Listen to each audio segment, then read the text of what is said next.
Alright, hello everybody, welcome to my stream everybody. Just checking that everything looks like it's working nicely. Excellent. So this has been sort of a long time coming.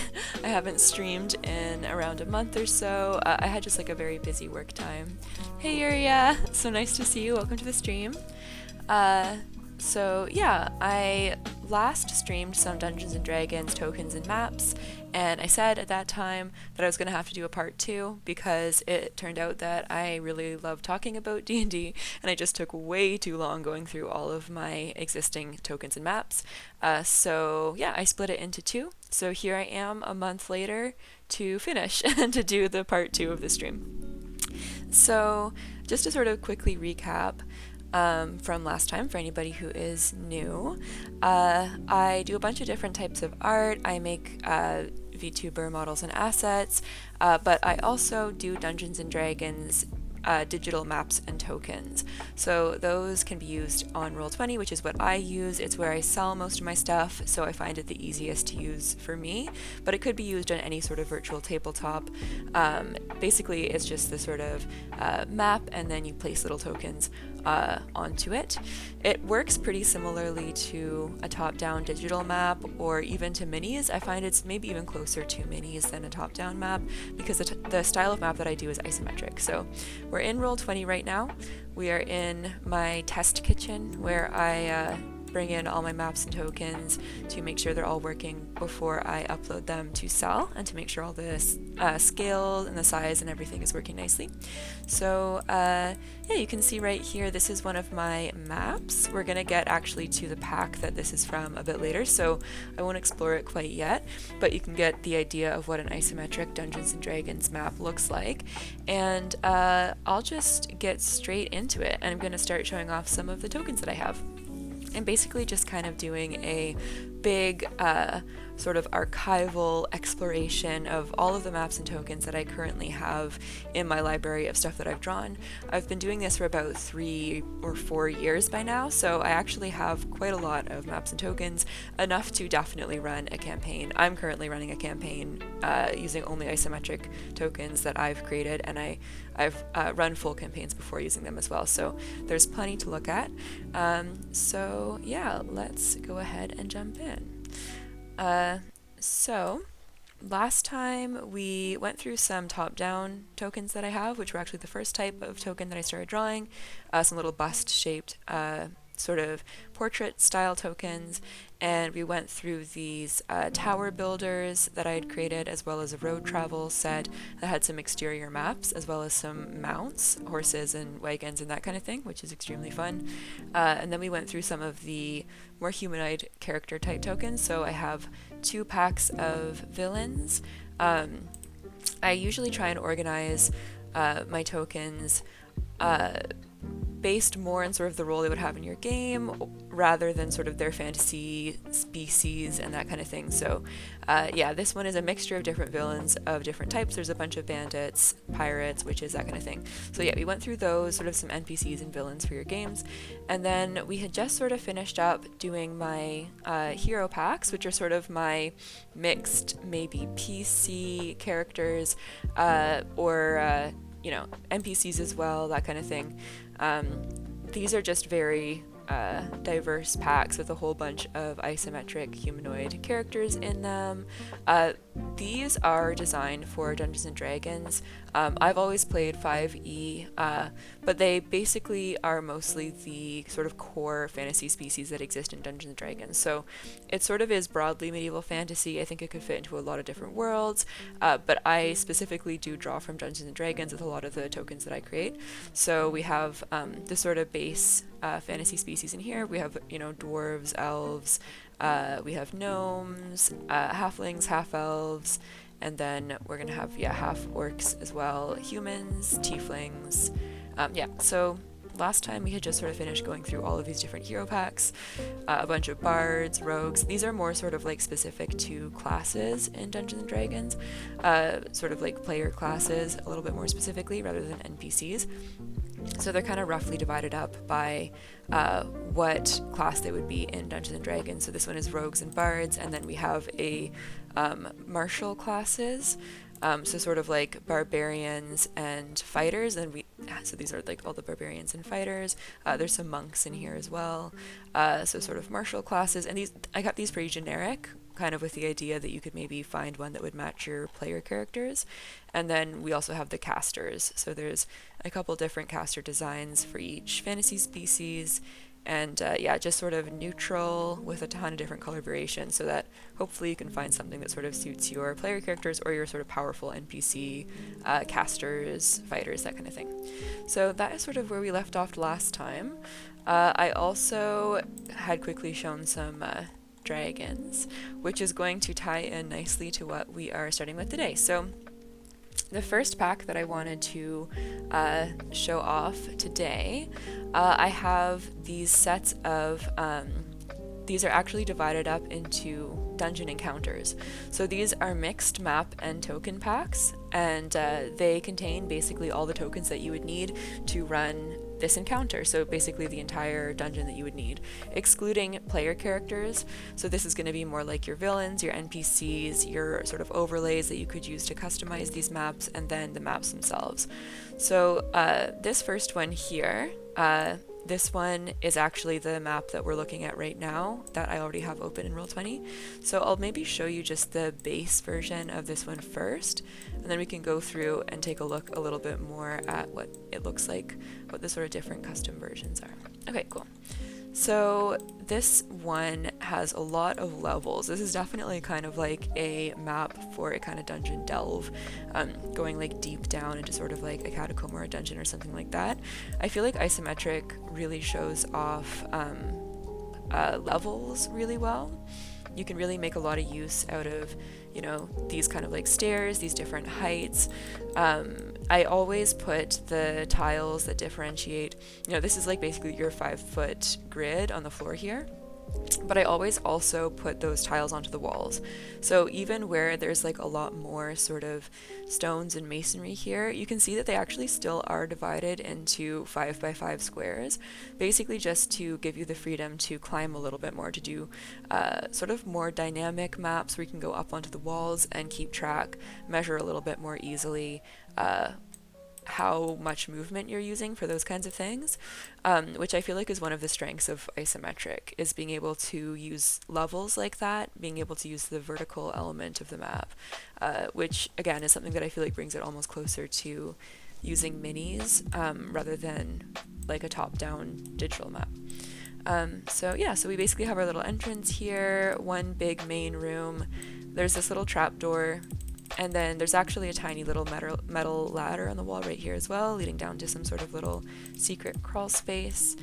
We have some arches and a balcony, a little room here, and then diverging doors here. This one leads down to just another little chamber down here.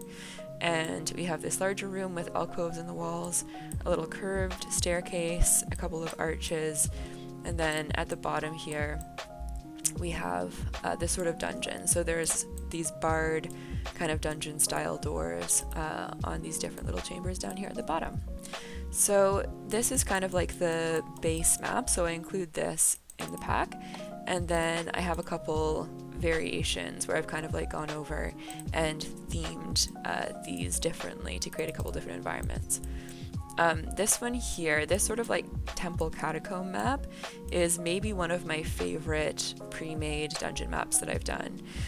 There's a lot of really fun details here. So up here in this main room, we have basically sort of a temple set up, and you can see this figure here, this sort of statue with the 6 arms, holding her hands in front of her face. We have a little bed of flowers and black candles here along the bottom, and we have these 2 banners with these kind of like paladin or cleric type figures. I put sort of like an eclipse behind them. I feel like that's kind of just a nice generic holy symbol, and we have the sort of healer's cross as well, holding a little branch there. She has a little eclipse symbol on her belt as well, as does the statue. So then down in this area here, we have a little study, a little shelf with a globe, so that's cute. And then here where that sort of balcony railing is, just an empty room here. And then we have some catacombs. So here we have this sort of tomb with all these candles behind this one door, and then this other one.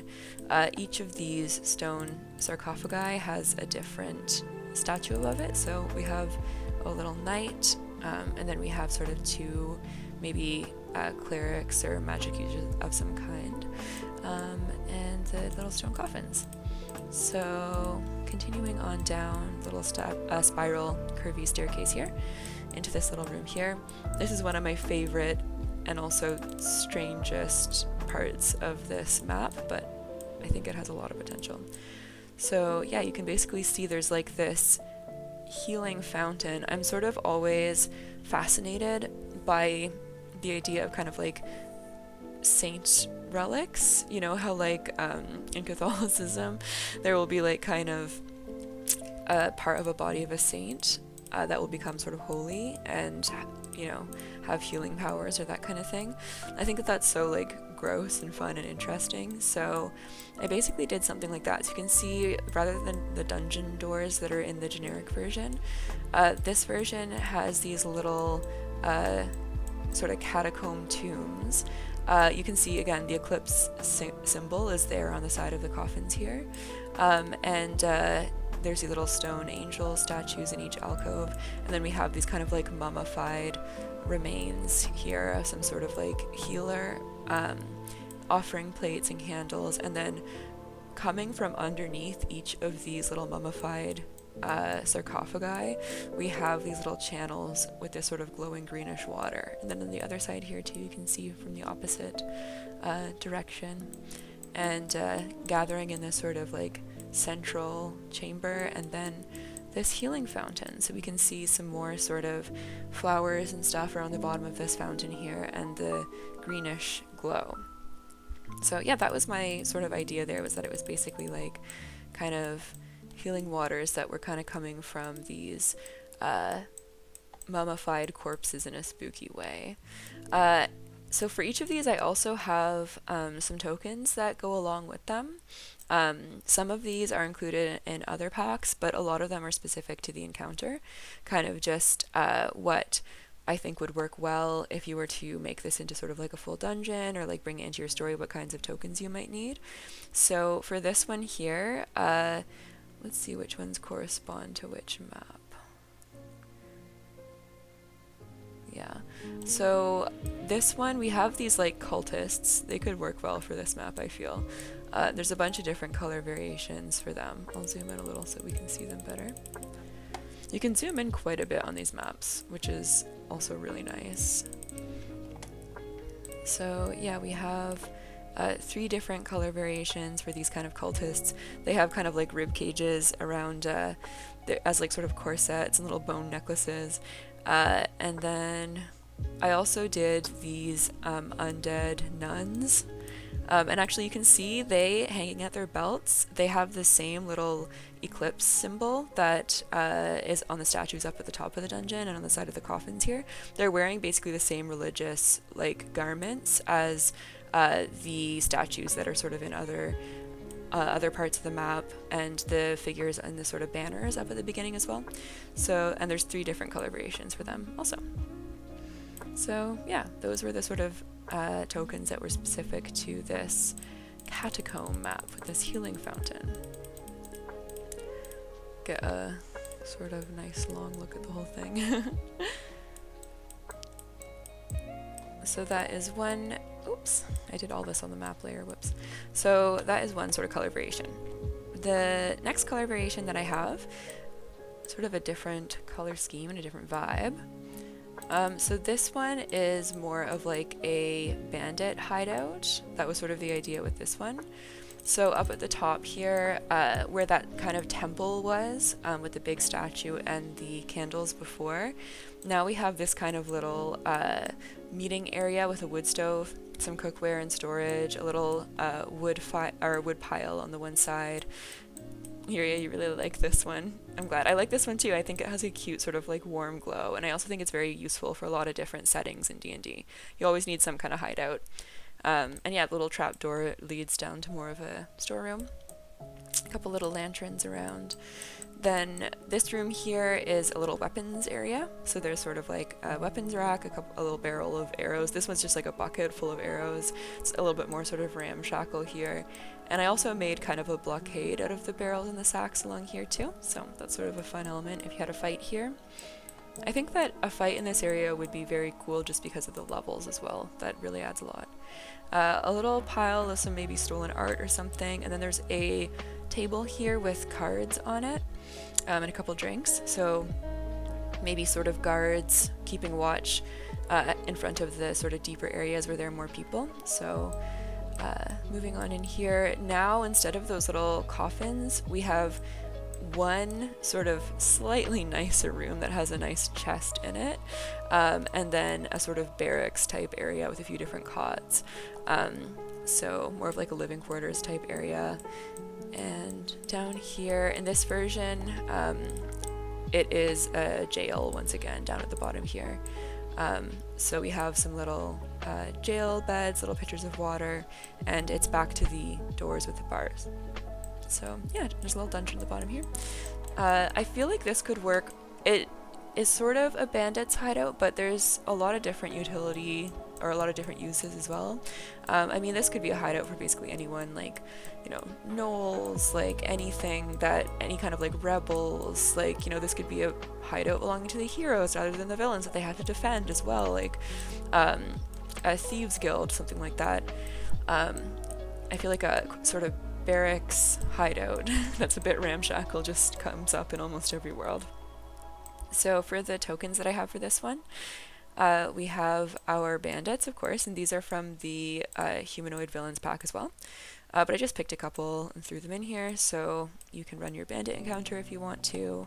And then, I don't know, there's some of these might be more relevant to the last map, but I'll say that maybe like these swarm of rats or maybe these giant rats you could also work into this map. And there's a mimic trunk too. I'll throw that in here as well. I really like mimics very, very much, and you gotta have your classic trunk. But since there are real trunks in this map, I think that that one could also fit in kind of nicely. So yeah. There aren't any totally new tokens for the bandit hideout map. I didn't draw anything. I mostly drew new stuff for the catacombs because it was like a little bit more specific, and then I had stuff that I could already use for this one. So yeah, that is the sort of color variation too. And then the final one for this map is just a ruined version. So this one is a little bit more sort of understated, but also very useful, I think, kind of just like a versatile kind of variation of this. Hello, Mole di poulet? I'm supposed to speak French, so I should have done a better job of that. But are those custom tokens that I made for Roll20? And yes, they are. So I draw maps and tokens and I sell them on Roll20. So I was just sort of taking the opportunity today to go through my library and kind of show off some of the stuff that I've worked on. Kind of do a big like archive of all of the maps and tokens that I currently have. I've been doing it for about 3 years, and I have a Patreon as well where I upload every month. So by this point I have like a pretty big library, so I kind of just wanted to explore it with everybody and sort of show some of what I've worked on, and also some of my like thinking behind the way that I designed things and some of the details that I think are cool. So yeah, this variation is basically like a ruins variation of the just base map that I made here. So there's some roots coming down. The whole thing is probably underground. Some crumbled sections. This is kind of a fun one too. So for this part of the map, I put this kind of like collapse that actually blocks off this room. So that sort of is a built-in challenge for your players to try and get through that.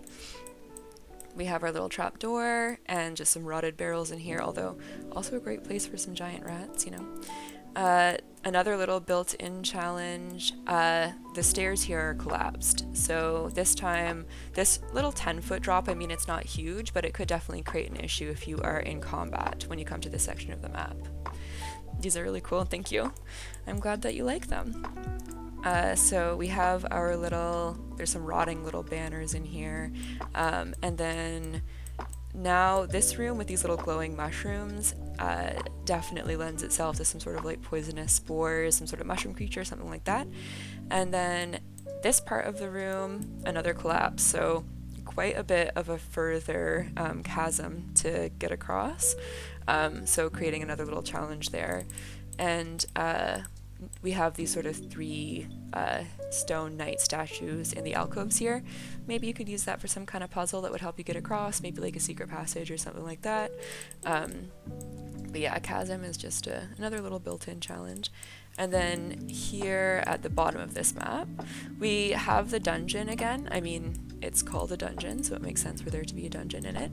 But this time, I put some of these like cracks in the walls with water pouring through, almost as though if this whole dungeon is underground, maybe this section is underwater, like underneath a lake or something like that, which could create some sort of tension as well if you wanted to use that, or just atmosphere if you didn't want to use it.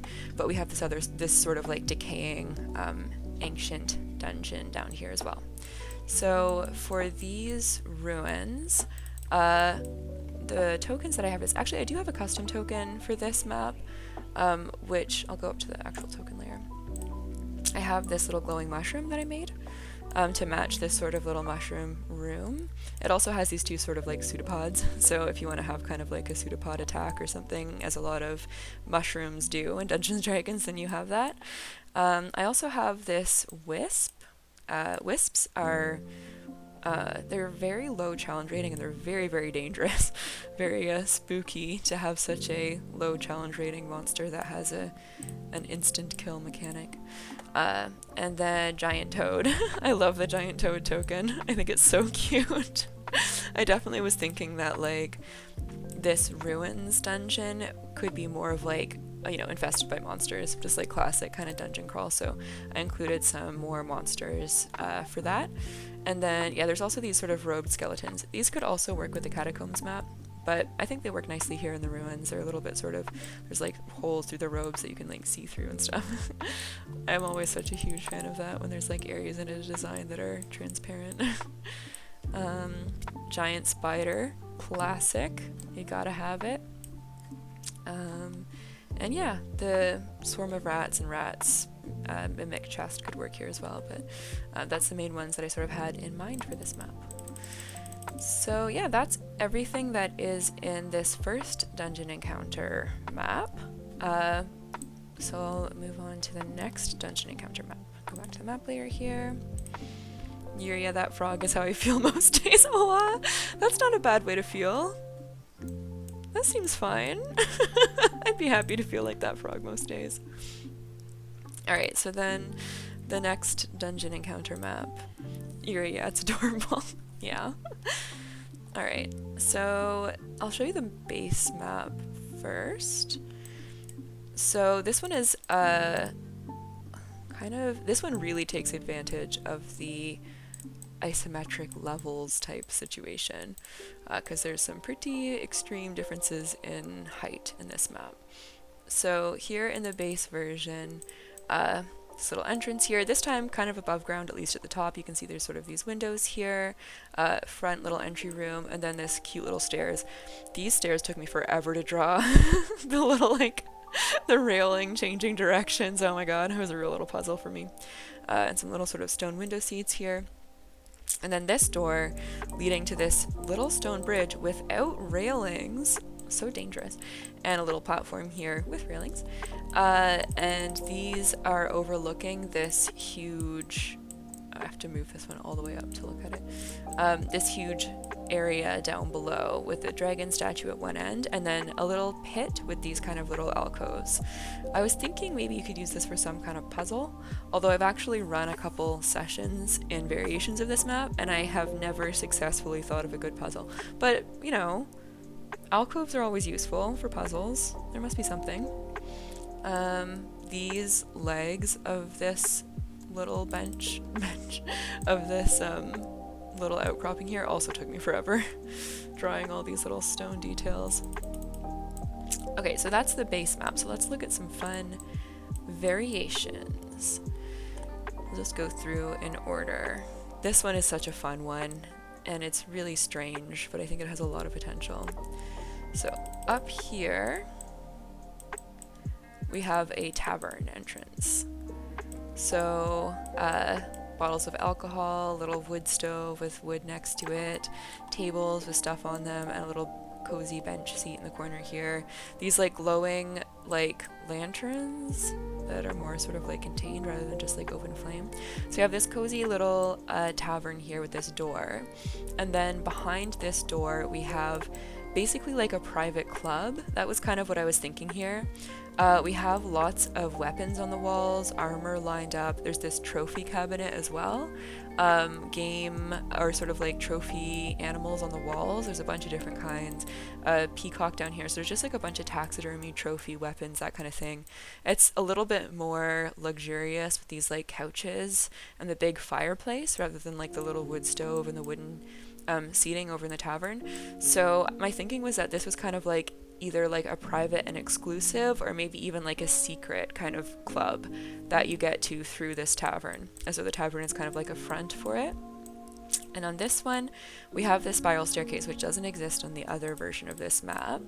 And if you follow it down, we'll get to this in just a moment, but you can see it actually fades out but leads to this statue. So the implication is that that's kind of like a secret door, basically. So that's like a way to access, because there's actually across this stone bridge, this time with railings, safety first, because the people of this club do not want to fall.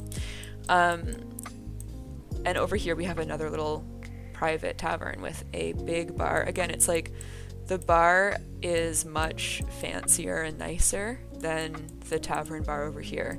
It's like built into the stone wall. It has all this sort of like nice swooping kind of bar shape over here. Even the seats are padded, and it's all like much tidier. So the idea is that this like tavern is like a nicer, more upscale, exclusive version of, or not even version, it's just like more exclusive and kind of the real tavern here, accessed by this door and this long balcony over here. But yeah, no access here to the lower level, which is why I put in that spiral staircase with the little secret statue, because as I'm sure you've guessed or seen out of the corners of your eye, down here is a gladiatorial arena. So we have weapons racks. I put this like scorch mark on the ground right in front of the dragon statue. So the idea was sort of let the dragon statue like blasts like fire at intervals into this spot right here. There's like this rotation spiky thing, lava pit, a little partial wall, another spiky thing, and then I thought that this could be sort of like a place that animals are released from, you know, like lions and like owl bears or whatever, gelatinous cubes, whatever you want to like sort of release into your arena could kind of come out of here, or also fighters could maybe come out of here when they sort of are initially introduced to the arena. But yeah, and then there's that secret entrance onto the arena floor. So this was yeah, pretty self-explanatory, I guess, but basically the idea is that this is kind of like an exclusive kind of like club where they like bet on the gladiatorial combat, or where there are like tournaments of some kind in this space down below. So yeah, I think that that is fun. This is maybe something that I don't know that you would necessarily have this encounter in mind and then be like, oh, I'm gonna go find a map that has a normal tavern with a secret door to an exclusive club to an exclusive tavern that overlooks a fighting arena. I think that this is more the kind of thing where you would build something around the map, which some of my stuff definitely is, because some of it is a little bit specific. So yeah, that's that one. I think that one's really fun. So for tokens that are specific to this map, let's put them down here onto the ground. So we have lions, leaning into that sort of gladiatorial theme, a couple different color variations, and it is Dungeons and Dragons, so we do have owlbears as well. I think it would be so fun to fight an owlbear in here. Oh, another lion. 3 different lion color variations, because you're going to want a lot of them. They're pretty low CR. Another owlbear, and a third owlbear. That's a little bit more difficult. And then we do have 2 gladiators as well. So if your players want to go up against professionals, we have the gladiators here as well with their little stabby flags and their golden mask helmets. Oh, we have 3 of them actually. There's another one here. Yeah, so those are the ones that are specific to this map. The owlbears are from my creatures pack, so you can find them elsewhere, but the lions and the gladiators are specific only to this pack. I keep putting everything onto the map layer. Alright, so that's that variation. Next variation is an ice level. I feel like the ice also takes advantage of isometric in a nice way, because you have those levels. So, you know, what better use of levels than to make them also slippery and dangerous. So these are more like ruins also, sort of like a icy windswept ruins kind of a vibe. So we have our entry up here, the snow blast from the door showing that, like, you know, every time it's open the snow kind of comes driving in. Icy stairs, I think that's dangerous. I would make you roll something to get down those stairs. And then this sort of ruined icy area. I definitely feel like using this as like the ice is difficult terrain, or like requiring some kind of checks would be a good thing for this. And here the bridge is collapsed. So this time there's no way to get across there. And not only that, but the platform is partly collapsed. So you can see it's totally on an angle. Like a player that was standing on here would definitely slide right off. There's like a built-in danger there, and we have the semi-collapsed pillars where the legs are. This one just fallen down onto the ground. There's the pillar that would attach there, all totally covered in ice. So that would be super difficult to traverse, kind of like a built-in challenge. If you wanted to put something up at the top here, trap somebody on this side, you know, hang onto the railing, that has to be rescued, something like that. And then here as well, I put like, oh yeah, there's a little dragon as well, all snowy. I put an ice field around this little, this time I just put statues into the alcoves. But yeah, there's like a slippery area, sort of with the idea that you might slip and fall in. And then I feel like you should probably have some kind of a creature in here or something dangerous. But yeah, I just wanted to introduce that kind of idea that you could slip and fall into the pit. So specific tokens for this map, we have an ice elemental. I'm going to get a little bit closer because these guys are a pretty similar color to the background. So yeah, I hope you can see that guy. He's pretty detailed. He has a lot of little crystals. He's also transparent. Can you see that? Can you see the like lines of the floor through his little like head and stuff? I absolutely love when there's transparency in tokens. It's like my favorite thing ever. So there's my little ice elemental. I have a Yeti, which was really fun to draw. And then a white dire wolf as well.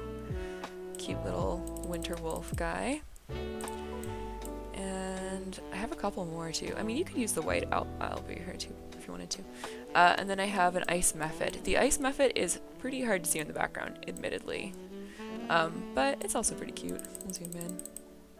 Little spiky wings there. And this guy is also a little bit transparent. He's also sort of made out of the little ice crystals. So Yeah, Ice Mephit, Elemental Yeti, and White Wolf. That was the tokens that I had for this.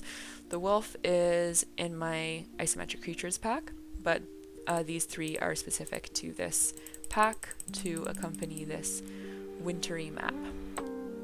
Alright, so get rid of these guys.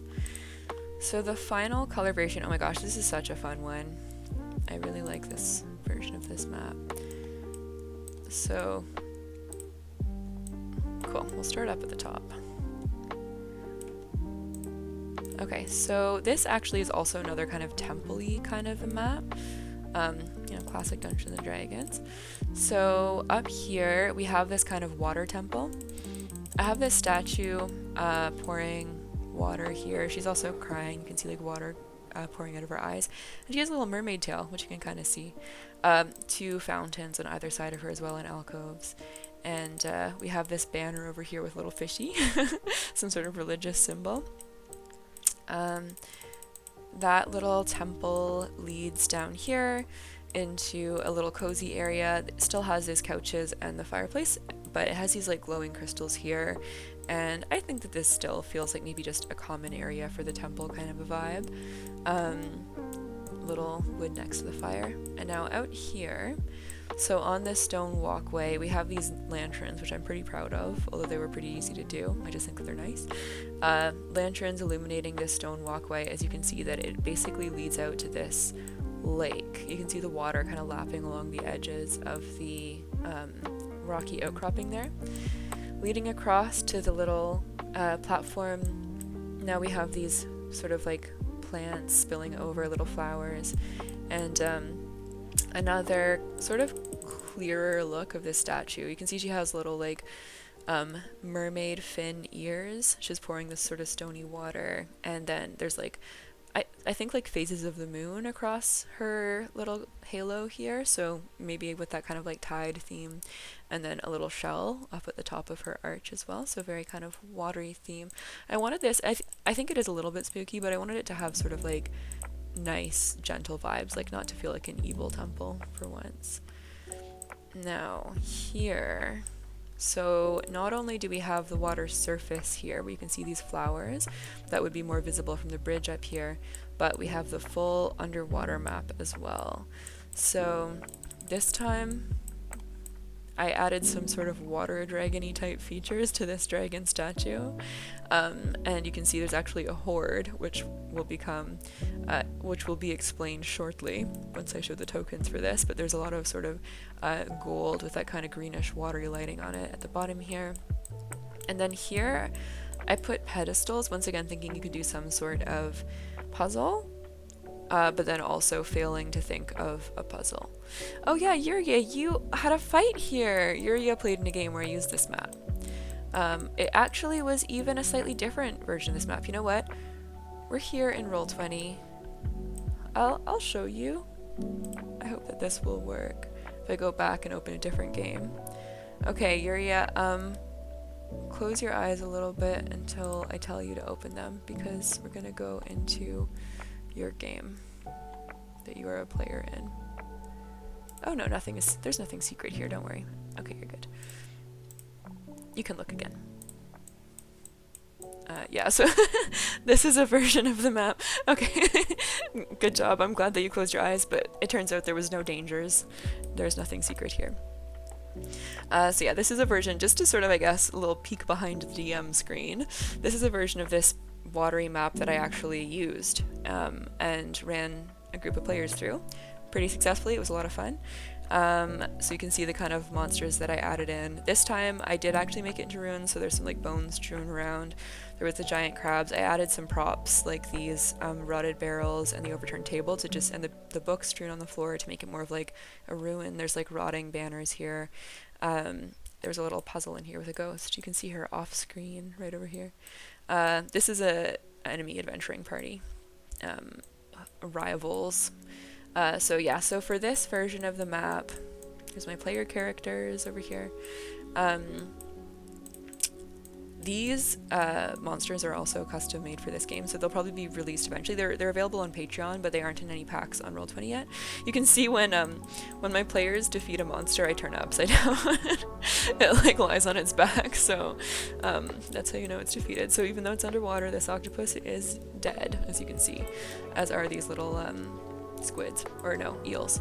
So yeah, so this is, I drew this specifically for this game and for this version of the map, so you can see this dragon skeleton overlay with a sort of like aquatic dragon features, the fin on its tail and on its back, and the kind of like mossy bones, and then down here at the bottom there's this kind of like crack that I added that leads to the aquatic version of the Underdark, where there's a bunch of like bioluminescence and like deep caverns, grottos and stuff like that, so you can kind of like see it through this little crack here. But yeah, I basically just wanted to show off this dragon, this mossy underwater dragon skeleton that I added to this map, and I guess it's fun also to see sort of like how I actually use this or customize it for a game, what it looks like in action.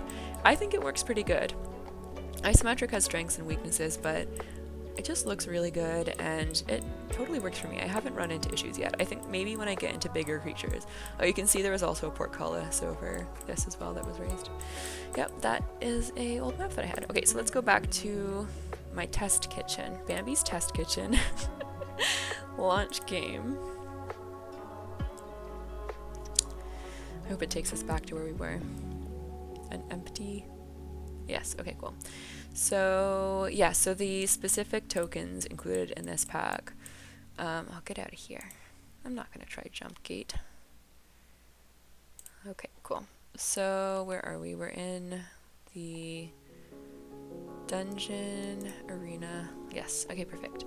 So the specific tokens for this map, we have a shark, a tiger shark, cute. It has little bubbles around it, so you know it's in the water.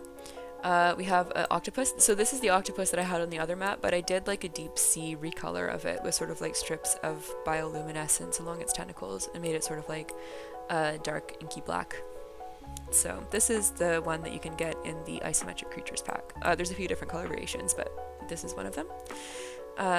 We also have, oh, this one's a nice one, this merperson, which is a bit of a similar color to the background. Maybe I'll put her over the octopus. I think that she's really pretty. She has a little bit of armor. You can see she has like spots on her fins and on her tail, little trident. And she is actually completely exclusive to this pack. There's nowhere else to get this wonderful little merperson. She belongs to this temple. So she is there. And another exclusive to this pack, water dragon. Yay! It's the living version of the skeleton that we saw. You have spirally horns, fin. I think that she's really cute. This one also looks like kind of a younger version from the skeleton, which was a bit bigger, but this one has really big, cute eyes. So yeah, the living water dragon. So that basically, you know, the idea for this one was that this was a temple to the dragon, like maybe like dragon cultists or something like that. This mermaid could maybe be like a guardian or a priestess of some kind, and then the dragon, because we have this actual living dragon here, then that justifies the little horde. The dragon's horde that we have here belongs to this guy, and yeah, a little sort of ripple pattern on its back, gills down the side as well. And I took inspiration for from like watery lizards and stuff for these kind of like little feats, like alligators and stuff. Yeah, so that is the water map. I really like this water temple. I think it's very pretty. I like all the flowers. Yuria, it's so cute. Yeah, you only ever saw it dead. That's what it would have looked like. Could have been so cute. This existed at one time in the world of the game that you're playing, and then passed away. Okay, cool. So yeah, that's it. So yeah, I feel like, I don't know how many of you are DMs or anything, but like, does it seem useful to have sort of complete encounter packs like this? Like to have maps packaged with tokens that could be used for those maps, so that you can sort of like straight away run an encounter? I don't really know how people search for tokens and maps, like what kinds of things you're usually looking for, whether they already have an idea. Probably usually they already have an idea and they're looking for things to match it. Whereas some of these would be more like you would look at the map first and then probably build an encounter around it. So I'm not sure how useful that is for DMs, but it's what I like to draw. So I tried it out. I have plenty of packs as well that are more like just of a theme, like if you need certain types of characters or you're in a certain setting, then you can make your own maps and encounters, and it's like a little bit more generic. I also have a couple coming out that are going to be specific to resources. So I'm playing a group through the Sunless Citadel right now, which is like a very old adventure. It's adapted into 5e in Tales from the Yawning Portal, which is a really good resource. And it's like a pre-written adventure. It's very dungeon divey, like very sort of classic D&D. And I am drawing basically the maps that are right in the resource. I've converted them to isometric, and I'm drawing tokens for all the characters that are in the resource and that kind of thing. So I am gonna see if maybe like that is something that works well for DMs if they want to just use a direct resource and then just have everything ready to play. So that there's already some of those on Patreon. We'll have maps for the Sunless Citadel up this month, or maybe next month. But yeah, I'm gonna see if that works as well for people. Okay, let's go back to the map layer here and take a look at some more stuff. What's next? Oh, okay, cool. So actually, you know what? I'm gonna keep one of these maps. Maybe I'll keep the water map just because we can use it as a background for some of the tokens that we're gonna look at next. Because the next ones are not map packs. We'll go up to the temple up here. Alright, so yeah, this was my isometric dungeon encounter. It's the second pack that I did. Okay, so we already looked at the dragons last time. I sort of finished off with them because they're sort of dramatic and fun, but yeah, it's basically dramatic. It's a chromatic dragon set. And we have all the way from Wormling up to Ancient, different ages of each different sort of classic color of dragon.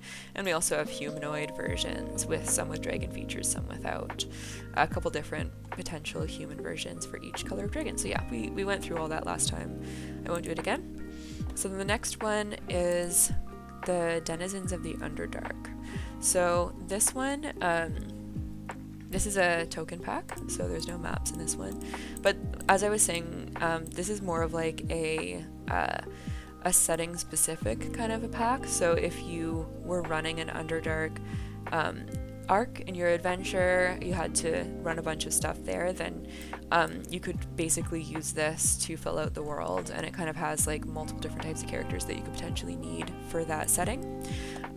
So yeah, for DMs who think a little bit more that way or run things more that way. So yeah, let's go through these guys. So we have most of these. There's a lot of drow in here. There's some Duragar and some deep gnomes. These, I think, yeah, these are all humanoids. There's a separate pack for monsters. So we have this drow academic, very cute.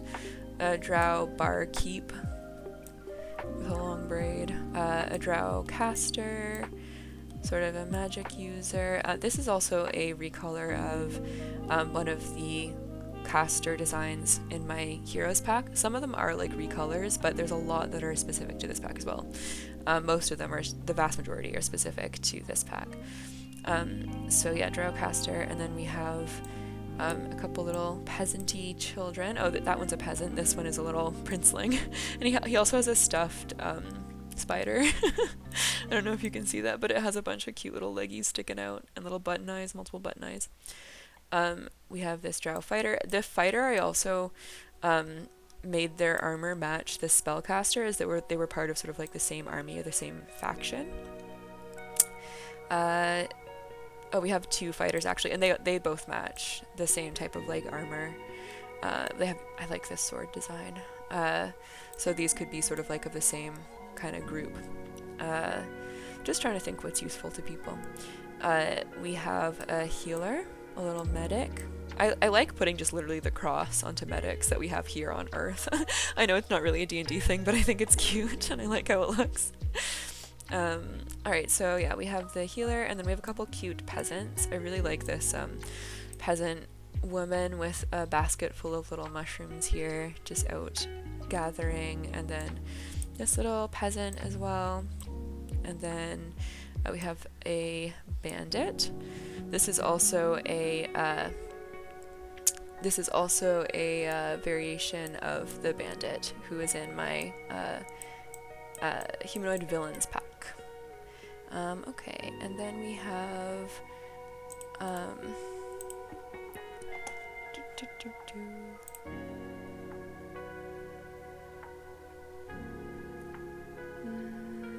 okay, cool. So we have also a bard. So some of these are included in my hero packs as well, and they're just sort of like ones that I had already done, different types of like drow characters that I already had existing, so I just sort of include them here. But there's basically 10 who are specific just to this pack, so anything that is included somewhere else is actually not sort of counting towards the total number of new tokens that are specific to this pack. So we have this bard. Okay, cool. So the rogue, this one is just sort of that classic design. I really like this bard. It's like a painter bard. So you can see it has some sort of like magical rainbow paints. I'll zoom in a little bit more so you can see her. Yeah, sort of like glowing magical paints. She also has a bandolier of little tubes of paint across her. I think it's fun to have bards who are different types of artists other than just musicians. I think that's always really fun to explore. And that's the bard. Then another rogue here. This one is more of like a half drow, but I think also works for the setting. Okay, that's and then a sorcerer here, and monk. And then, okay, cool, so that's the drow that I have. There's quite a lot of them actually when I look at them all together. We have also a bunch of Duragar, so let's maybe go down here to take a look at them. There's a peasant Duragar. Duragar are the dwarves who live in the Underdark. Rogue. Another academic. This is like a cartographer, which I think is always useful to have in an adventure. We have a archer here, and a bandit, and then we have this caster. This is from one of my heroes packs as well. This druid, who's kind of like a mushroomy type druid. She actually has a little mushroom emblem on her tabard here, and a staff with little crystals and mushrooms growing out of it, as well as a bandolier of little potion bottles. That's the druid. We have the fighter here with some axes, and then another fighter with a hammer. And then, we have a healer. Okay, cool, there we go. A healer as well. This one has like a little sort of moon staff and phases of the moon across the armor and on the belt as well. Okay, so maybe I'll go back up. I think it's there's a little more space up here. Get rid of these guys. Okay, cool. So the next ones are actually going to be gnomes, which I think are so very cute. Oh my gosh. Okay, yeah. So also with the gnomes, I made an executive decision here that I hope that we can all get behind and embrace with our hearts and see the truth of. And these deep gnomes have tails. And I just think that that is fair and good and correct to do. And that it's nice that they should have tails. So, you know, if you hate that, I'm sorry. We have, actually, they're bigger on the side here. Maybe we'll just show them sort of on the side instead. Maybe I'll move the map a little bit so that you can kind of see a little bit better. Oh my god, gnomes are so cute. So we have this little wizard here. I hope you can see him. You give cute tails and ears to everyone. Yeah, of course I do. It's Dungeons and Dragons. It's all about cute ears and tails.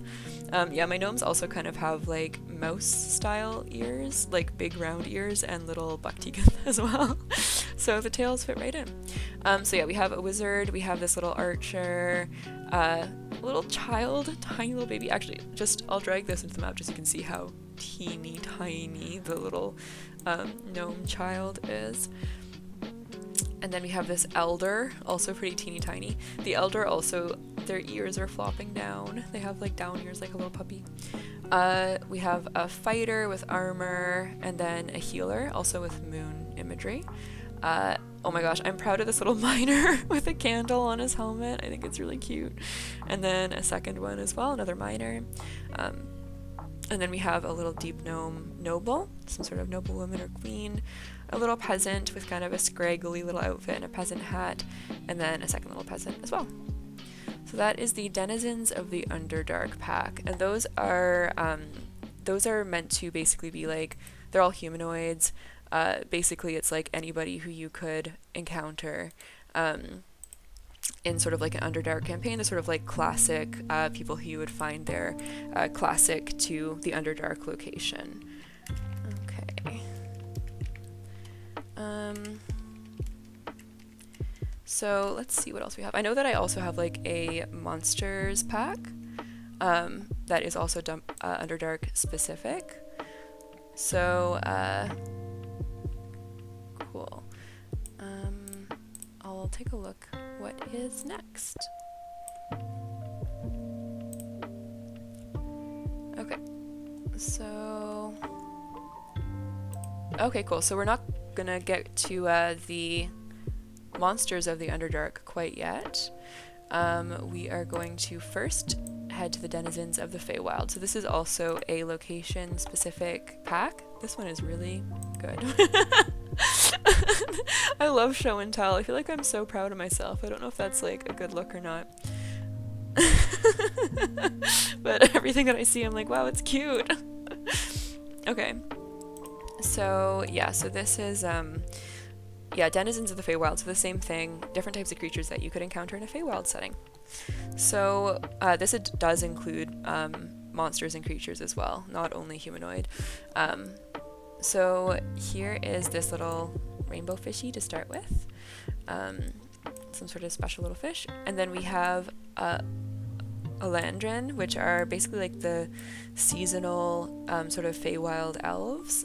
They sort of change their appearance and a little bit their personality as well with the seasons. So we have our winter Elandrin there.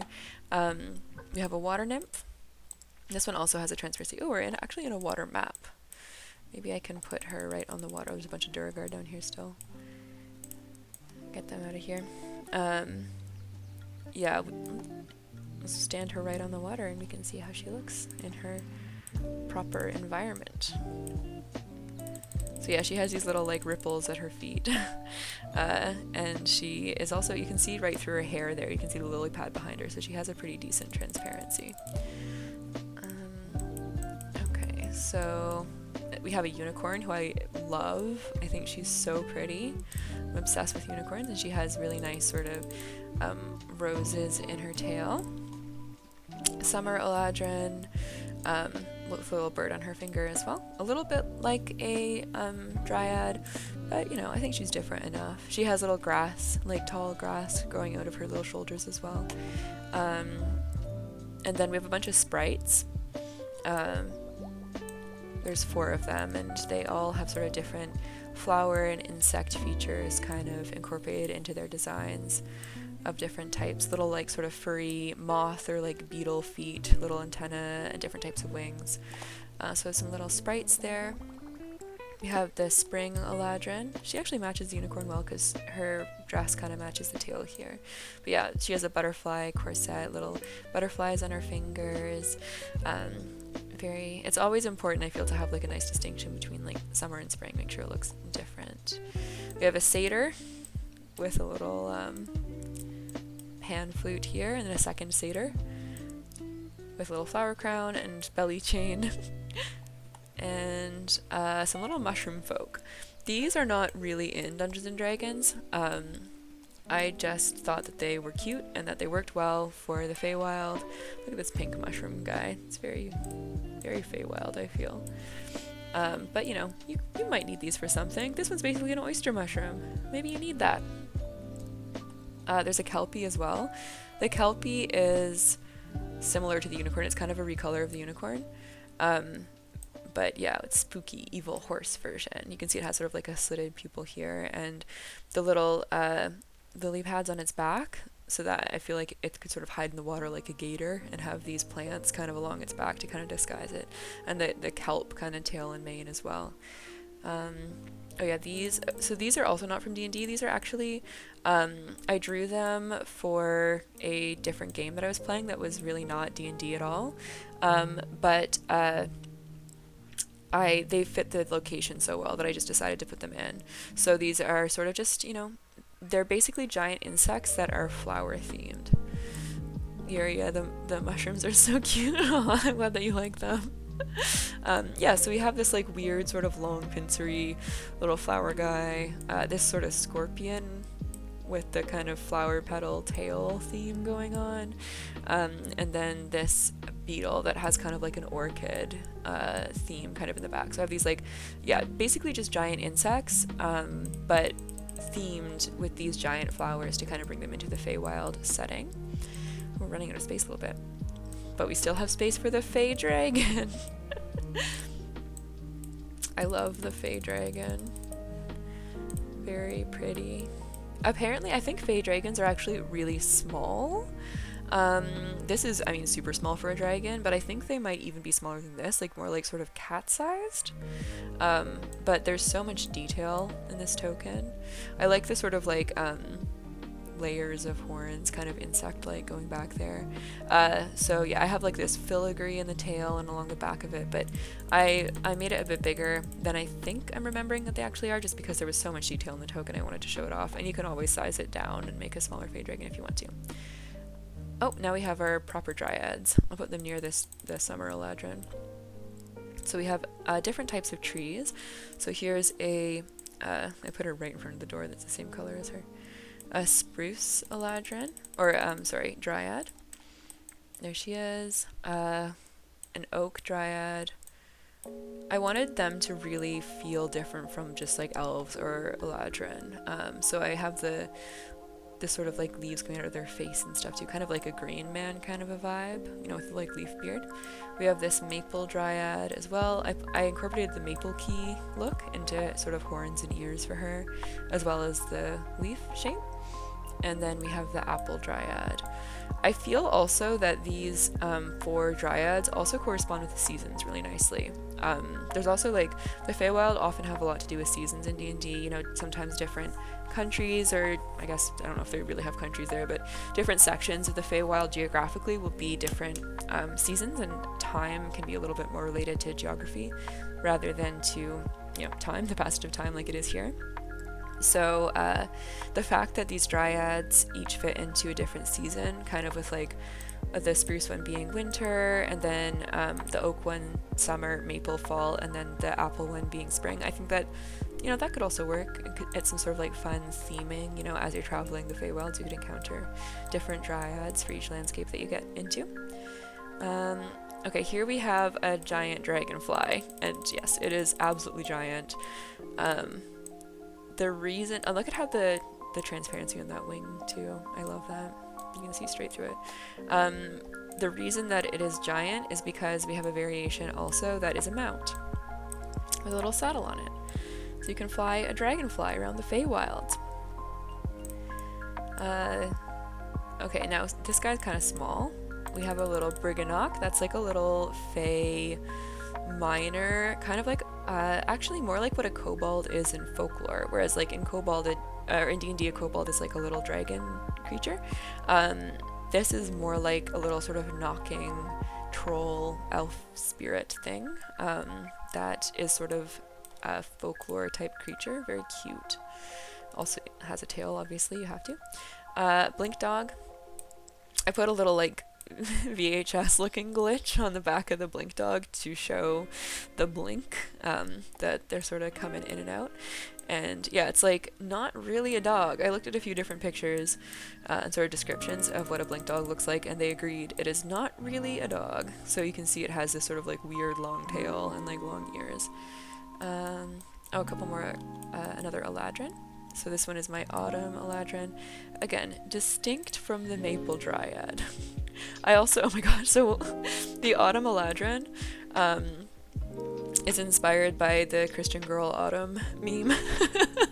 I don't know if you know that, but she has the D&D version of the like thigh-high tan boots and like the long cream cardigan, and she has like a little sort of braided leather hippie headband too. And she's sort of like my D&D version of the Christian Girl Autumn meme. That's what an Autumn Eladrin would be to me. It's just extremely pumpkin spice and hikes and crunchy leaves and going out for brunch with the girls. You love to be that girl in fall. Yeah, I also love to be that girl in fall. I honestly think that is that sort of like pumpkin spice basic fall vibes are kind of immaculate. It's okay to be basic sometimes. Okay, so yeah, so that we have a couple more. I'm gonna go where there's a little bit more space because I know these guys are pretty big. So these next three are my archfey. So here is my first one. A lot of kind of little floating bits. There's like this crown that has this kind of like rose window. You can see the same pattern in the sword and on the arm here. I feel this is a little bit kind of like Elden Ring looking, from what I understand of Elden Ring. We have this archfey as well. She has moths inside of her sleeves, and you can see her ears kind of have a transparency to them as well, like dragonfly wings, the big butterfly sort of coming off of her face, and the insect wings all throughout her outfit, flowers all throughout. So that's my second archfey, and then my third archfey is this moth-themed, sort of like galactic moth. A little halo of candles. The candles are sort of drawn to her rather than her being drawn to them because she's an archfey, so she gets to be just that cool. Her hair is all the way down to the ground there, trailing behind her, moth wing dress and corset, and then this sort of transparent, sort of celestial dress that she has.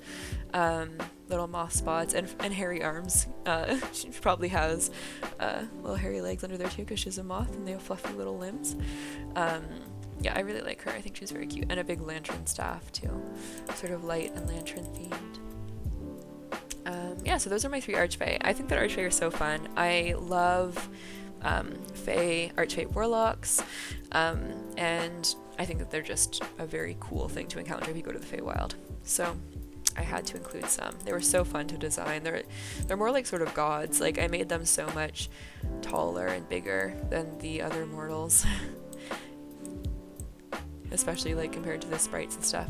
But I think it's cool for fey creatures to be all different sizes. So yeah, those are my denizens of the Feywild. I think that there's some really fun ones in there. And almost all of these, actually thinking about it, I think all of these are specific to this pack. I don't think there's any overlap with any other packs here. They were all drawn just for that pack. Okay, cool. So that was my denizens of the Feywild. Yeah, that is so many guys, indeed. Well, there's even more guys. We're not even through all the guys yet. Okay, so now it's time for the monsters of the Underdark. The isometric creatures and monsters of the Underdark. You could be in the Underdark on this map. So I think it's a good background.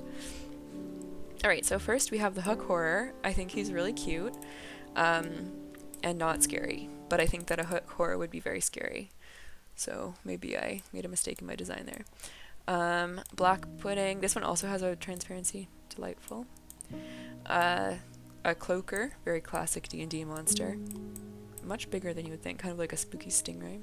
These are also, by the way, they're all scaled correctly. So you can see that I am just dragging them straight in.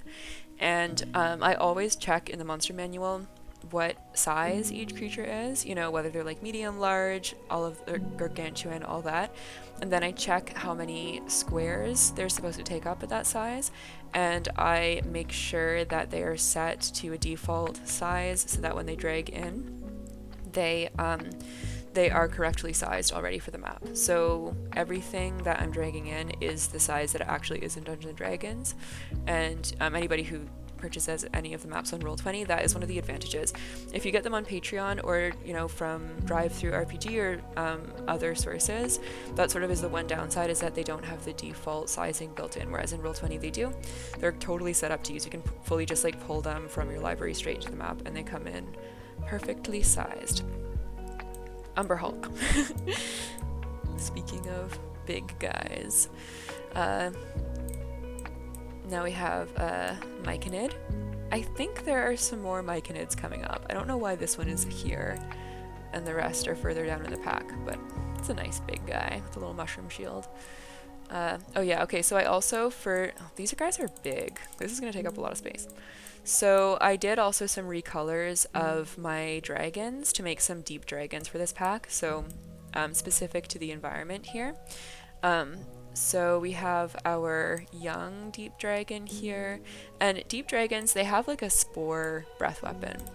I'll put him up here with some of these bigger guys. This is a baby dragon though, or a young one.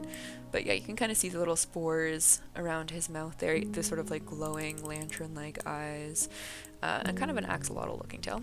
And then we have our adult deep dragon. You can see that spore breath is looking a little bit stronger. And I'll put you maybe up here close to the steps, because now we have the ancient deep dragon, who is very large, extremely large. I'm not going to put you over the only purple thing. Maybe this isn't the right map for these guys. Maybe they're too big. You can go over here on the little platform. Yeah, so again, this is to scale. And just for, we'll bring out a little mind flayer maybe, who is a humanoid size, just so you can see. Oh, and we have our water nymph still too. But yeah, that is the sort of to scale size of the deep dragon. Okay, cool. So let's get some more little tokens out. We have some Kuatoa. I'm not totally sure how to pronounce that, but those are the fish people who live in the Underdark. And I actually drew some of these on stream a while back when I was making this pack, and stream helped me to determine some of their characteristics. So this is partly yours, these little cuties. So yeah, we have our 3 little fish folk. I gotta get my cookie back. All different kinds of themes of fishes, little like tropical fish pirate guy. And then we have our mind flayers. Classic. I'll zoom in on this again a little bit here. That's sort of like a very classic mind flayer, and then I have this sort of like maybe mind flayer leader with this kind of like eldritch looking spooky staff, and this little circlet with items orbiting around it, a little gem in the middle. And then this mind flayer as well, who's more like a like kind of like a old like conniving mind flayer. These little fingers all together. So those are my 3 different mind flayer variations. Oh yeah, here's the other Myconid. I don't know why they didn't all go together. This is a Myconid kind of like warrior, or maybe like monk here. And then this Myconid also has a really tall little staff. These are closer to the sizes of humanoids. This guy is just an extra big guy. Alright, a Flumph. Flumph is a very classic D&D creature who lives in the Underdark. And the Flumph is good aligned. I can't remember whether they are lawful good or not, but they're very good. They're like very, very sweet and nice, which is partly why I gave this Flumph little like rosy cheeks. And also, this is not canonical, but I did put little hands at the ends of all the tentacles. I don't know if you can see, but there's little like thumbs and fingies down there. There you go, Flumph. Flumph is also transparent. It's like a little jellyfish, so you can see behind Flumph. Intellect Devourer.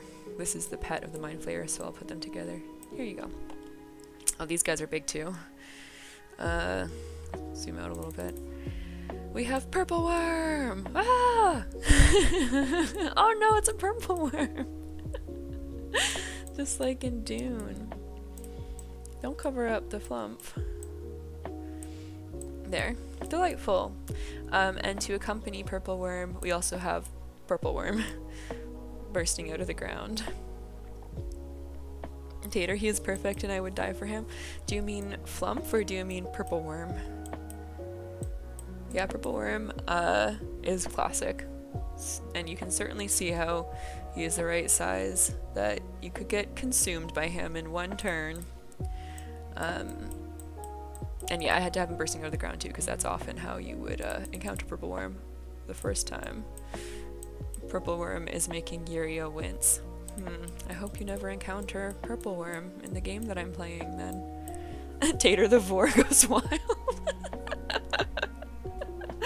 Oh my gosh, there's multiple creatures that could vor you in D&D. We were showing off a giant toad earlier too, which also has the swallow ability. The swallow and keep inside alive until rescued by friend ability. Okay, so I'll do... Oh, we're in a water map, so it's perfect to show off the aboleth. Another gigantic guy. A lot of the Underdark guys are gigantic. It's almost like it's really scary and bad down there.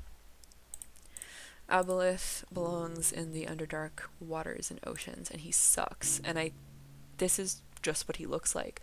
I tried to make it look cute and good, but I really struggled. I think I was also on stream when I was working on the Aboleth. And then we have Beholder. I'm really, really proud of this Beholder design. It's the only Beholder I've ever done. And I am proud of it. I feel like Beholders are really, really stupid looking. And so I'm happy to make it like the least stupid looking that I could think of to try and make it work. But I also just like its color scheme. I like the sort of pastel rainbow eyes. Okay, we have these guys are so big in the Underdark. We have a dire troll as well. Dire trolls just like endlessly sprout mouths. Isn't that unfortunate? And we have an eel. Oh, you know what? I lied. I said earlier that I thought that these were specific only to that map, but it looks like I put them into the Underdark map. So you can get your Underdark eel and your deep sea octopus, which is the color variation with the bioluminescence of the octopus token that I have. Also this cuttlefish, which I actually made for the map that I had when I had my players go through this map, but I didn't end up using it. But it is here, and it's very, very cute. Okay, and now we have, so these dark mantles, and these ones are all available in other packs, so kind of at the end here I like threw in everything that should be included just in this setting, but was sort of like from elsewhere. So we have the dark mantles. There's a bunch of different color variations for them. They're a bit easier to see over here actually, so just show like that. Little grimlocks, which are kind of like little troll guys. Giant rats. I think that they rule and that they're not scary at all.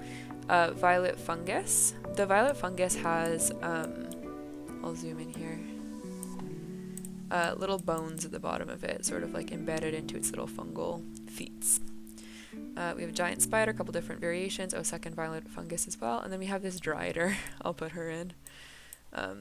Dryader, of course, being a drow spider. A dryader. So yeah, she's sort of this like drow queen, kind of like Lilith type, or is that her name? The Lolth. Got it. Yeah, kind of character there with a little Bambii type strappy situation. Yura, you are in love with her. It does not surprise me. She is your type. Alright. Yeah, that is the Underdark creatures. They are very big. There are a lot of them. They really filled up this map. Okay, let's get those out of here and see what's next. Oh my gosh, there's so many of them. Okay, there we go. Okay, let's see what's next. These are just my classic creature packs. Tater, arachni of all kinds are hot. Oh no. I don't know if I can agree with that. Yeah, I'm gonna go through these kind of quickly, partly because we've seen a lot of them in other packs already.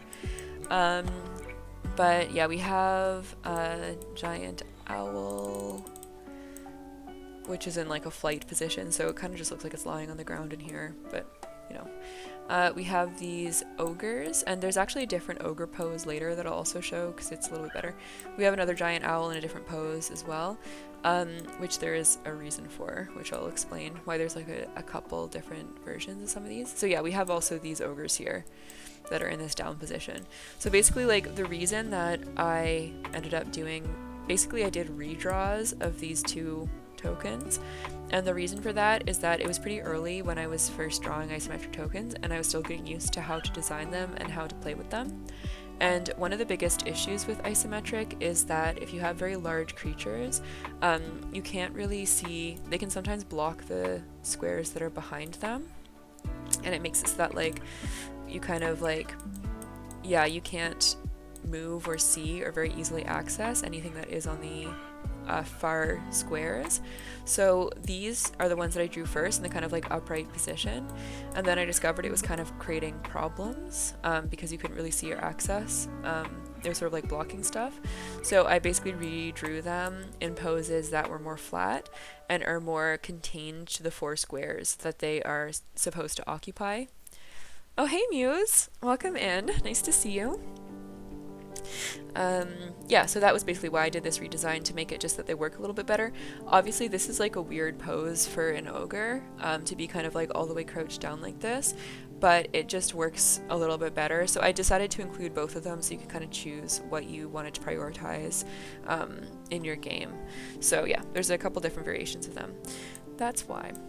Oh yeah, we have some harpies here. Those are nice. They also have day titties out, which is some of the only titties that I have on display in my token packs. These are marrows, which are basically like evil merfolk. You know, as far as classic D&D has some species that are allegedly just evil, but they do have these nasty looking harpoons. So I have a couple marrow in there. Oh my gosh, yes, it's cube time. It's time for cube. I love cube. I love the transparency, and I find it so satisfying how it just fits over a single square so perfectly. And because cubes have that ability to absorb a creature and hold them within, the fact that it's transparent, you can do that. Look at, she's within, she's been eaten, she's in the cube. I just think it's so neat. Tater, you're traumatized by cube? You don't like cube? Here's the sharks again that were in the water pack as well. A couple different color variations here. And some wargs. Oh, by the marrow. Okay, I understand. Yeah, not by cube. Cube is innocent. You despise them. Yeah, I mean, yeah, the marrow are pretty nasty. Harpoons are not a fun weapon. You're trying to convince me to go in the cube. I did try and attack Yuria with a cube, and I did not successfully get her in there, so there's always tomorrow. Yuria, you kind of want to be in the cube. Well, we could, or Tater, sorry, you could be in the cube. Kind of want to be in the cube. I also kind of want to be in the cube. I think that looks awesome. I think it looks great to be in the cube. Okay, wargs. I have a bunch of different color variations. Wargs are these sort of like, they're mounts for goblins. They're kind of these like little rat creatures, or like giant rat, dog, hound creature things that goblins ride on. But I also think they're really cute and nice. I did a bunch of color variations so that each of your goblin characters could pick which color they wanted. Some giant spiders. Oh, Yuria does not want to be in the cube. Oh my gosh, okay. Yuria, okay, Tater, if not Baja Blast, why Baja Blast shaped? Is it Baja Blast shaped? I don't know if I agree that it is. Yuria, if it's acidic, maybe it is a Baja Blast.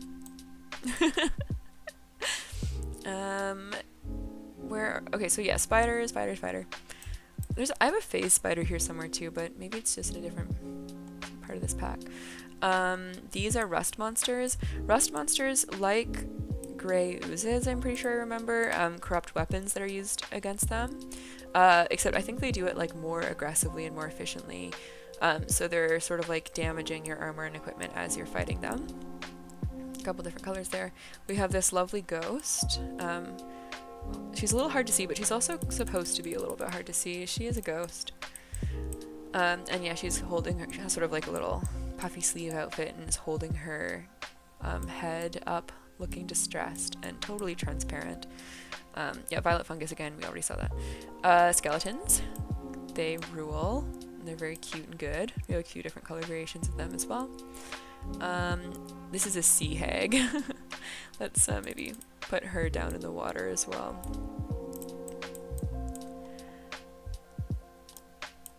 Where did you go? Yeah, there's color variations here as well. I'll pick the one that is going to stand out against the background the best. She has the sort of kelp hair and a little skull and fish bones at her belt. And I think she's also cute. Oh, another ghost color variation, zombie. Zombie's going to be easier to see up here than on the map. Kind of gross. Those ones I don't think are cute. Wisp again, raven swarm. Tater, you want 47 more cowboy skeletons. I do feel like cowboy, like goth cowboy, or like southern gothic is just such an impeccable genre, like undead sort of western. I feel like I definitely am going to do an arc like that at some point, and every time I do an arc I end up, you know, a bunch of my tokens come from stuff that I've run, so maybe you'll get a couple more cowboy skeletons. I also did an undead horse for the cowboy white that I did. I can't remember if that was on stream or not. I think it was. But that's the makings of sort of the beginning of a little spooky western arc for sure. Okay, rat swarm I also already showed. We have some little pseudo dragons. They're pretty small. They show up pretty good, but I'll just show them up here because they're a little bit small. Just some color variations. These guys, of course, are little like familiar pet type creatures. Tater, you've been listening to Old Gods of Appalachia, so you've been obsessed with that genre. Oh my gosh, yeah. Sounds amazing. Yeah, I love that genre. I love like Southern Gothic music and stuff too.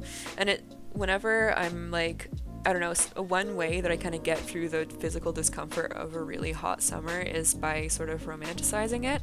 So sometimes when it's like unbearable and humid, I will get super into the kind of like Southern Gothic, like spooky swamp vibe as a way to make myself be okay with it.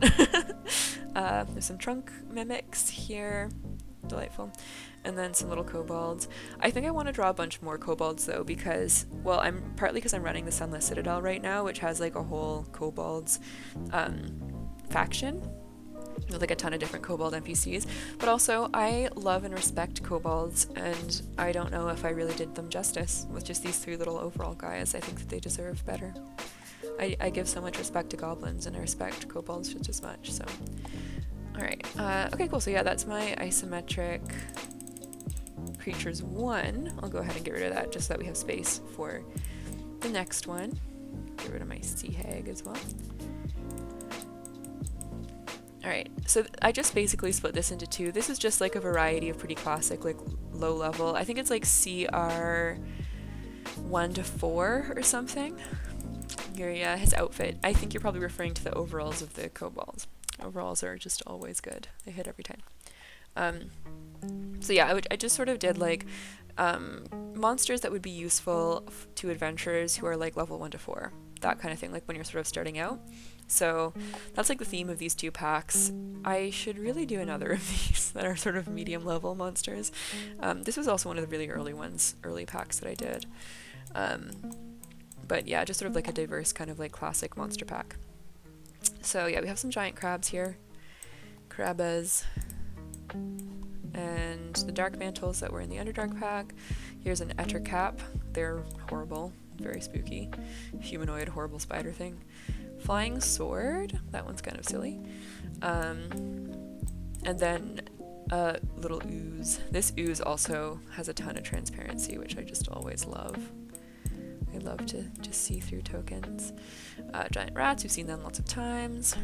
Giant wasps, I'll put one down here for size. These are my dragon wormlings, which are also included, well, the chromatic ones are included in my chromatic dragon pack. The metallic ones, I haven't done a metallic dragon pack yet, although I certainly will. But you can find your metallic wormlings here. Dust mephits, they're very tiny. I have run encounters with them though, and you can still see them. They still do show up on the map enough. Also, players can be much more zoomed in than I can be, so they can usually see everything perfectly fine. Yeah, do you remember making all of these? Yeah, I do. I do remember making all of these. I remember sort of what I was thinking. Maybe there's some where I'm like, oh, I made that choice, but for the most part, I do remember them all. Okay, these are the Grimlocks again. Enchanted armor. Just a magic suit of armor, just like in Dungeon Meshi, but it looks like this is some sort of magical smoke and not a wonderful mollusk. These are ghouls, spooky guys. These are, I feel like I remember these being kind of dangerous, sort of spookier, more heavy hitting undead. A couple little color variations there. I really made them very inhuman as well, kind of alien-like. These are death dogs. They are wonderful, kind of little hellhound type creatures. And so they're sort of like, yeah, like sort of demonic. So I gave them these kind of like fiery magma sort of mouths, these long forked tongues. But yeah, they're these sort of like undead two-headed dogs, and I think they're really, really cute. I gave them also kind of like little bat ears, you can see. So again, with the sort of dog type creatures, it's not really a dog. It's not quite a dog. I think that they rule. And then direwolves. I'm gonna put all the direwolves out on the map, even though there's a lot of them. I did like a lot of color variations because I really like wolves. I feel like this is like adjacent to my sort of horse girl behaviors, drawing like 1,000 color variations for horses for some reason. But in case you want a whole pack of wolves, or if you want werewolves that turn into a wolf that sort of matches their hair color or whatever, you have choices. You have a lot of wolf choices. I think that the pose came out really nicely for these wolves. I think they look good. Okay, those are my dire wolves. These are Ankeg, which are also sort of like a classic monster. They're like a burrowing monster that has a acid spit. They have like a breath weapon, basically, that's like an acid stream. So those guys are also nasty. Bears, cute and good.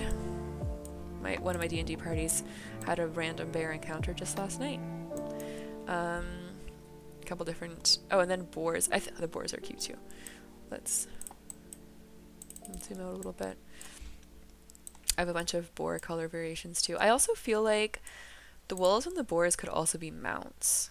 Maybe that's why I did so many color variations. I think that would be an awesome mount to have a giant boar. And then there's another bear color variation as well. Yeah, I think that would rule. Yeah, there's 3 boar color variations. I annihilated that bear. Yes, that's true. You did great with the bear. Bears are not super dangerous in D&D though. I should have done an owl bear. Giant toads, as we were saying. Incredible vor potential. 2 color variations for those guys. A giant bat, who I think is pretty cute. And a bunch of octopuses, 3 different colors. We saw the purple one in the water pack already, and a dark recolor in the Underdark pack. But there they all are. Muse, you love toads? I love toads too. I've like DM'd a lot also with toads as monsters. I just think that they're really cute and fun, and the sort of like vor swallow mechanic is actually pretty cool. It like adds a little bit of a challenge or like an interesting aspect to the battle, other than just kind of like endlessly hitting at them. Okay, cool. So yeah, that's my that's all of the low-level isometric creatures. Get those out of there. I think each pack has 20, if I'm remembering correctly, but then like there's color variations as well, so there's like more than 20 total tokens, but like 20 distinct designs, I think. Okay, oh, this is a really good one. I keep saying that about every pack. I'm just remembering with such great fondness all these maps of the past. So I'm gonna get rid of this water temple. Everybody say goodbye to the water temple. Goodbye, water temple. Because this is a map pack, so we're gonna bring some of these in instead. So these maps, this is one of the first map packs that I had on Roll20, and these I drew for my Magical Girls / Eldritch Horror game that I was running for like a year and a half during the pandemic. We were playing like absolutely every week. We made it to like 50 sessions or something. It was really crazy. and it was an amazing game. It was really, really fun. But yeah, it's basically like this sort of magical girl game that takes place in sort of like a spooky school, and it has a very sort of like dark and romantic mystery kind of like exploration vibe. And then there's all these sort of like hidden eldritch deities basically that the girls are trying to make deals with in order to increase their magical powers. So that sort of is the vibe. A lot of these, I think all of these maps are from that game. So yeah, that was sort of the origin. Also, these maps are frustratingly in like a very slightly different perspective than some of my other maps, because there's actually like two different types of perspective, or like two different angles of grid that both count as isometric. And I first started with doing it one way, and then I later realized that it was actually like much less versatile and didn't work nearly as well. So I ended up changing that into something that was more standardized, that matches the grid that's built into Roll20. So yeah, so these, some of them don't perfectly match, and also the scale on some of these is not 100% perfect, but they still have real vibes to them, so I love them anyways. I'm gonna get my little, ooh, oh no, get out of here. Yeah, I'm gonna get my little spooky eyes out because this is a spooky map set. Okay, so we'll start with the library. What? Why are you doing that? Let's see what's going on. Oh no. Yeah, you're coming in also. This is because it, again, is one of the first ones that I did, so it's it doesn't have a default size. I'm gonna have to go back and fix this actually. It's good that I'm taking a look at these so I can catch this. But yeah, why would it come in that small when it's definitely high resolution enough to be like a normal size map? It's annoying. Yeah, I'll have to fix that. But we can still take a look at it. Okay, cool. So yeah, little library here, and it has the reflection of, or it has the light of the skylight. There's like, it's one of those libraries that has like a big sort of central chamber, and then it has the like a big sort of like, I can't think what it's called, but a big like yeah, empty column up through the middle with like layers of round balconies, and then at the top there's like a big rose window with the pink glass that the light shines down through. And most of the scenes in this game take place at night because they're sort of like magic seeking, exploring tendencies are like secret and forbidden. So a lot of these maps are also, they have a nighttime vibe, so that's this sort of like light coming in through the window. So yeah, some little ladders for the books. Some of these are also a bit less detailed than what I ended up doing later. Like, I would not have done bookshelves like this. I do bookshelves just properly now, like I actually draw all the books, which maybe is crazy and I actually shouldn't do that, and it's a mistake. But yeah, stylistically this is like a little bit different from what the direction I ended up going in. Okay, it's unfortunate that we're gonna have to scale them all, but it is what it is. Oh, this one looks like its angle is actually a little bit more right coming in. So this is like a sort of training hall. It also has banners of like the 5 houses in the school up here. The different sort of like sigils, and yeah, each house has kind of like a sigil that is animal, and then with like a second interesting feature of some kind. So we have the white raven, who I think is like has like a crystal ball or something like that, a fish with a flame. This is like a cat with 3 eyes, and then we have the 2-headed wolf over here, and then this is a stag with a crown of flowers, which is like also a gold color because that's like the royal house. Anyways, that's just lore for a game that I ran a long time ago. But I have this like great hall kind of area. This is like a laboratory. Let me get this sized a little bit better. There, that's a little bit better for the angle. Yeah, there's like a little statue and a little fountain kind of eye wash station here as well. So yeah, that was like sort of an underground laboratory type thing. Oh, this is kind of a cool one. It's too bad that I'm gonna have to size it out, so I can't. Because yeah, this one is made up of like an overlay, so this will make a lot more sense in just a moment. I will show you. Hopefully I can get these to match. Okay, come on. Come on. Roll 20, don't do me like this. Here we go. Okay, there's the approximate angle. Okay, there we go. So yeah, this is not going to be perfect, but you can basically get the kind of gist of this.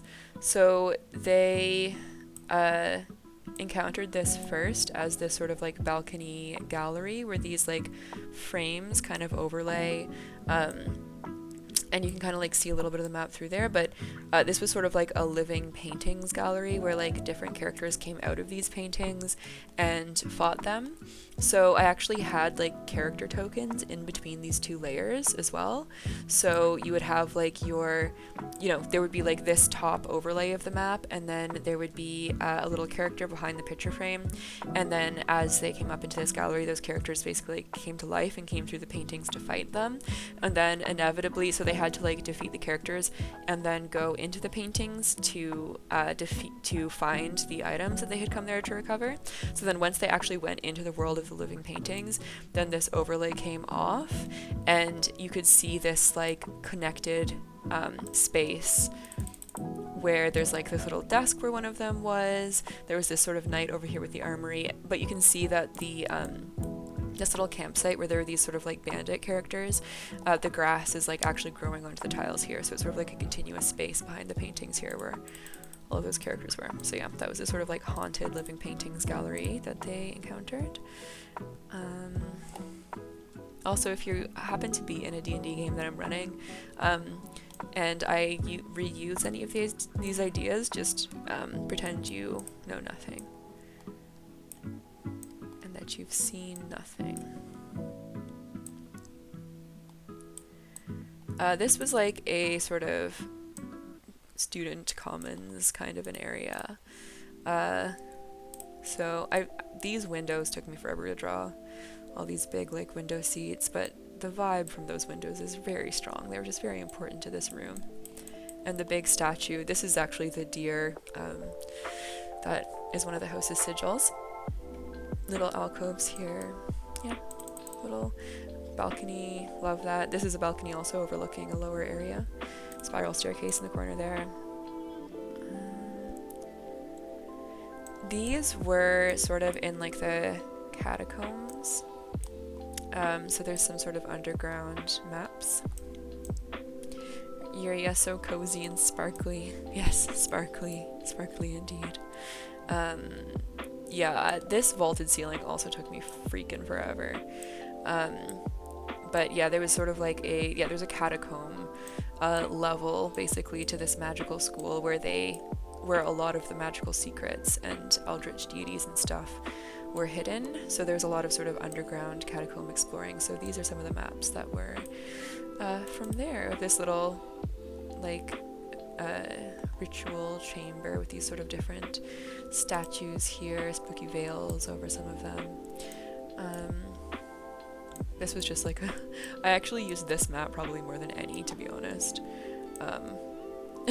It's a storeroom. It's just a storeroom, but you could fit anything into this map. It could be used for anything.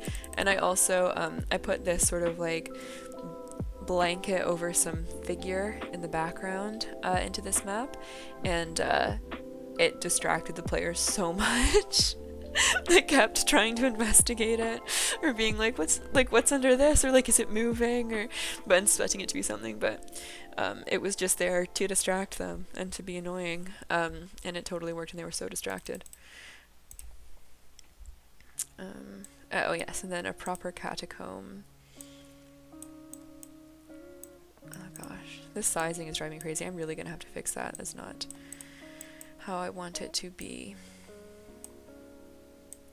Oh my gosh. There we go. That scale is, or that angle is still not really correct. I'll go like this. Yeah, so this one, catacombs. stone sarcophaguses. We have some skeletons with the lid sort of broken off, some empty ones. So yeah, that one's pretty classic. You can probably see too that I did get a little bit more intense about these. Some of my later maps are quite a bit more detailed, which now I feel like maybe too detailed. It takes me so long to finish maps. Okay, we'll get these out of here. This was a map that we also... Oh my gosh, come on. Oh right, I'm not on my little thingy. We spent a lot of time in this map. This was like the common room of the main characters. So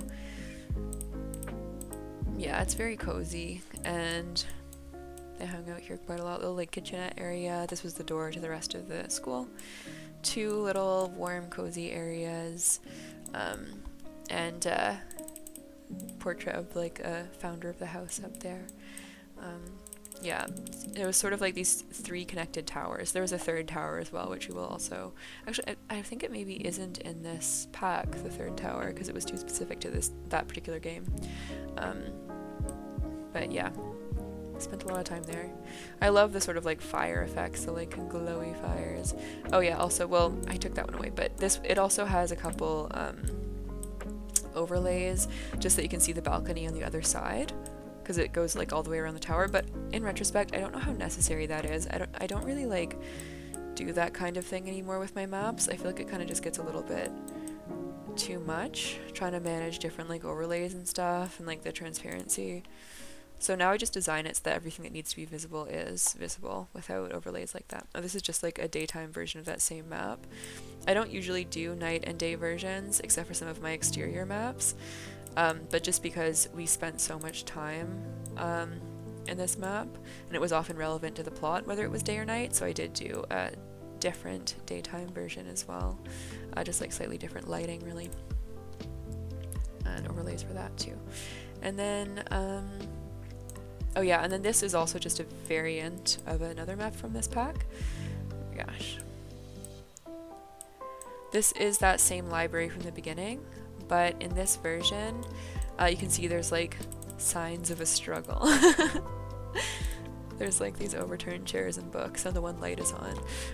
They had been going to meet someone, and had discovered that she had mysteriously disappeared when they got there, and there are these sort of like signs of a struggle. So yeah, that's just like a slight variation of that library map. So yeah, that's the Castle and Manor Rooms pack. Again, that was a really early one, so in some ways it doesn't really match with where I'm sort of at now, but they also are so distinctive in terms of vibe. Like I feel like that would just be specific to a game or a setting anyways. Okay, cool. So oh my god, oh no, oh no, oh no, oh no, this is such a big pack. Okay, I am gonna have to zoom a little bit through this one. So this is a dungeon tiles pack. So this is basically to build your own dungeon, and it is one of my most popular packs, and it's probably one of the most useful as well. It basically has all the different elements, this time sized out properly, so you can see it's dragging in correctly. This one has all the elements that you would need to kind of like build your own version of what we've been looking at here. Oh, I'll also get rid of my little eyes since we're not spooky anymore. Now we're normal. Yeah, so yeah, you definitely could build almost any dungeon. Like the amount of stuff that I have here is a little bit crazy. I'll try and fly through it. So different sized floors and walls, so you can build up your own kind of dungeon situation, along with window and door overlays. So a bunch of different styles of window here that you can add. These are different like lengths of walls, a little trap door for the floor here, torch for the wall as well, and then let me bring this back over. Oops. Oh yeah, we're all in the map layer still. So alcoves as well with statues. There's a bunch of different ones. Some of these you've seen in other maps as well, so and then the standalone statues too. A bunch of different variations. There are some stairs that you can put in. These also work better if you take advantage of the layering, like this. Oh, whoops. So that like that little bit of edge there will actually go underneath. So it's a big part of isometric is that kind of like layering. So yeah, stairs. There's stairs also like away or whatever, so that you can have them leading into a space. Spiral staircase, a feat of engineering. Took me a long time to draw, but we have it now, so that's what matters. Stairs disappearing away and the other direction. And of course, like these can all be flipped like this as well. So you should be able to go basically every, cardinal, like each of 4 directions with all of these. Curved stairs and normal stairs. There's some random like props and stuff also. This is like a spell circle if you wanted to have some kind of like a ritual. Stone railings of 2 different kinds, short and tall for some reason. This is a water pit. You might need that, who knows. Lava pit. This is just a pit. Get rid of the spell circle. We have also round versions. Man, I just drew everything that I could think of.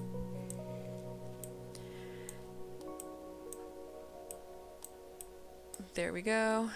Round versions of everything. And there is a grate to go over. There we go. They do drop in a pretty satisfying way. Everything lines up pretty nicely. Pillars. We have a half pillar to go against the wall. Purely decorative, I suppose.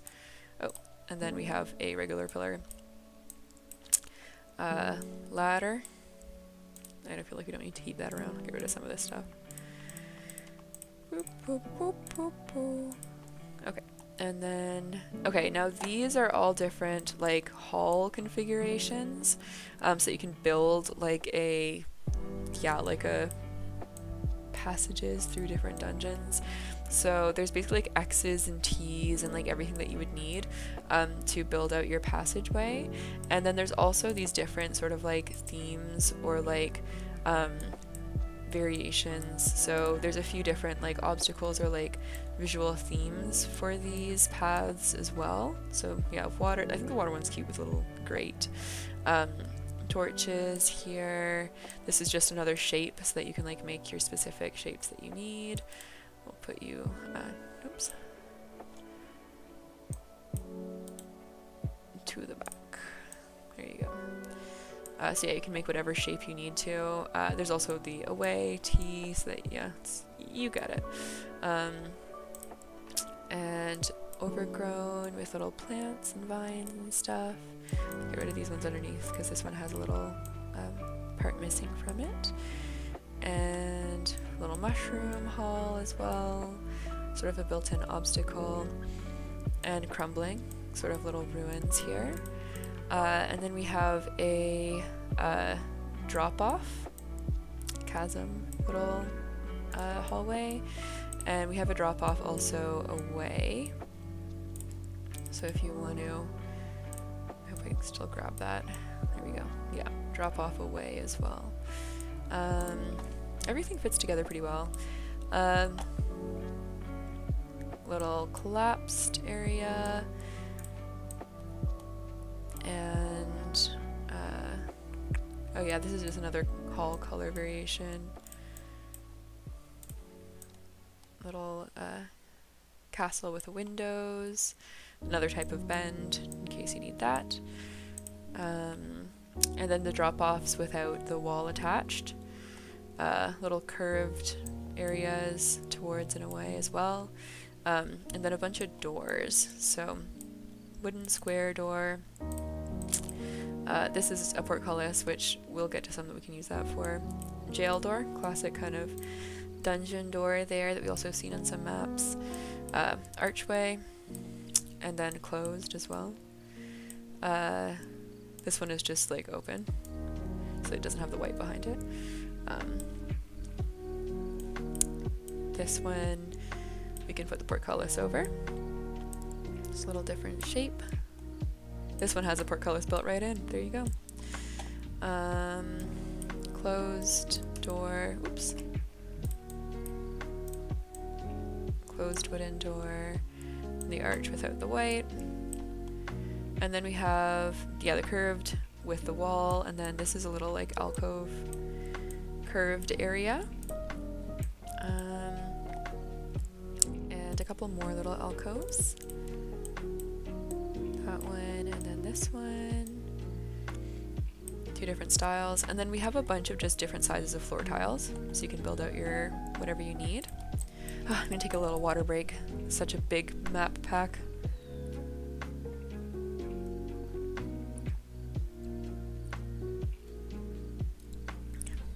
Everyone remember to hydrate. Have a little stretch.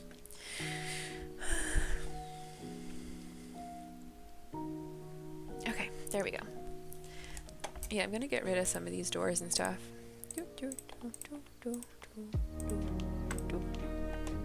Because this thing goes into the wall. This is like a little stove area, and it's not the only stove.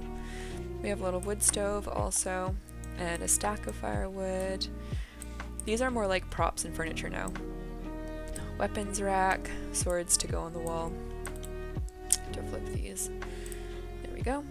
And shield, same thing, couple different shields. We have our game animals from that other map as well. Crossbow to go on the wall, and a great axe, or a great axe.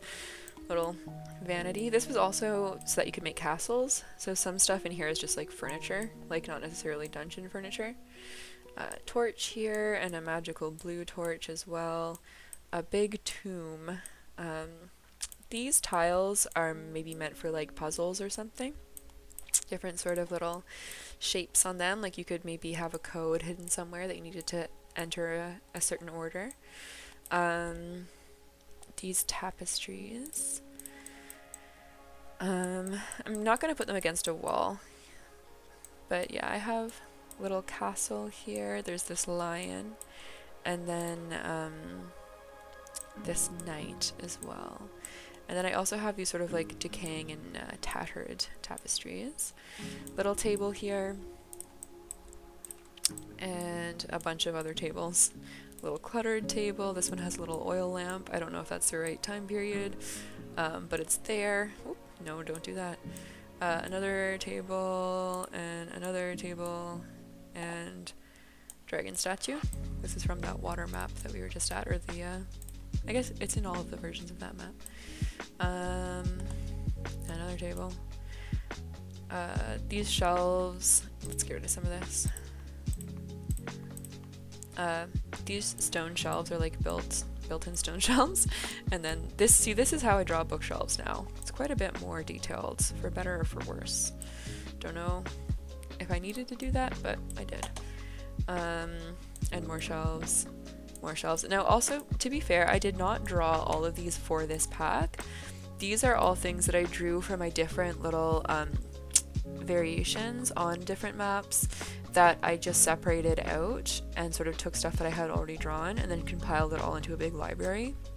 So that's why there's like kind of a lot here.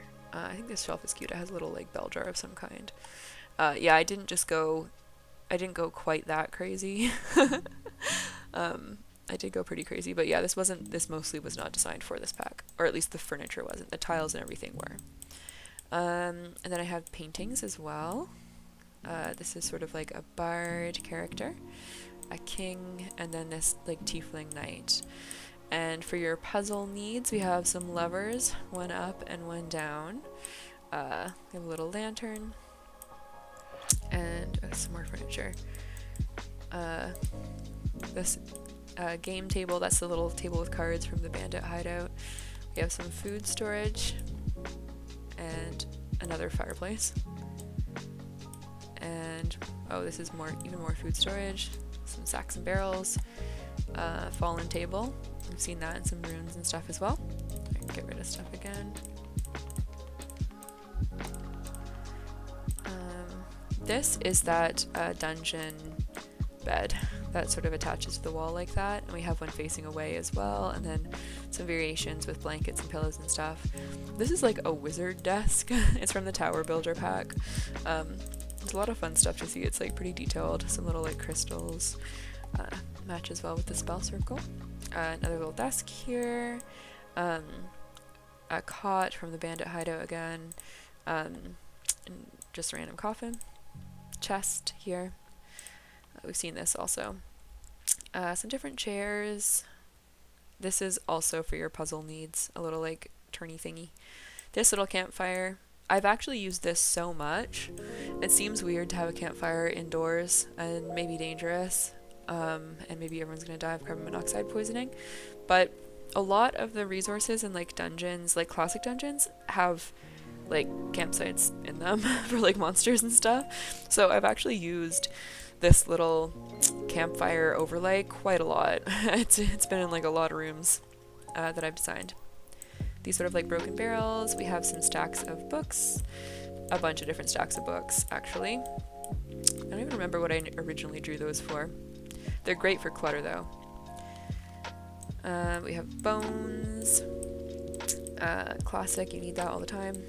Some benches. I use these a lot too, just to kind of like fill out an area. Or also there's like temples and stuff so often, so it makes sense to have benches. Some beds as well for maybe like a castle kind of a vibe, or for your hideout. There's a bunch of them facing towards and away. And then more clutter. I also get so much use out of the different barrels and the crates. Everything is just barrels and crates. Oh, we're almost done. And then some armor, the armor on the stand that we've also seen in a few places. Yeah, so that we got through it. That is a huge pack. It's also a lot more expensive. I mean, it's like a lot more tokens than most of my other packs have. But if you want to actually like run a game in isometric and build your own dungeons, or like build something to match something that you've already had in your mind, or an existing resource or something like that, these are great. I mean, they're super useful. They're designed for that kind of thing, to allow you to sort of like convert your ideas into isometric. So yes, okay, we're actually making progress, everybody. Don't freak out. Okay, oh, there's also 2 of these, and that's just because this is showing like my own library. These are not actually my purchases, of course, because I'm like the creator of these, so they're just automatically in my library when I upload them. So I re-uploaded this and it like glitched and gave me 2 versions, so I can't remember which is the real version. I think they have the same stuff, just in a different order. Yeah, so we'll just take a look at one of these. So this is a classic one. I use this all the time also to show off different like token packs and stuff. This is my 3-level tavern. It's also great just, you know, if you're gonna start out, if you want to just try isometric and like start a little game there, or just try like a one-shot or something. A tavern is just a versatile and cute place to start. So same as some of the other ones, we have the basic version of the map, and then we have the version that I kind of customized and drew a bunch of like new furniture and stuff for. So this is the basic version. You can see this is like the upstairs like tavern area. Kota one-shots are so good. Yeah, they are amazing. They're so much easier than doing a full campaign. It's easier to get people to commit and actually show up.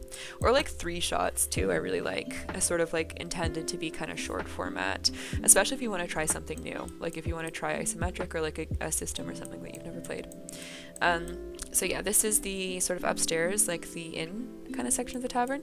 And then down here we have our classic tavern bar, little stone area section of it, and then the stairs to the top, little trap door, and then down here we have kind of just a little cellar basement. So it's very simple, pretty cute and simple. That's what the interior looks like. I'll show you the also fancy and decorated version that I did. So it should all fit onto this map just barely.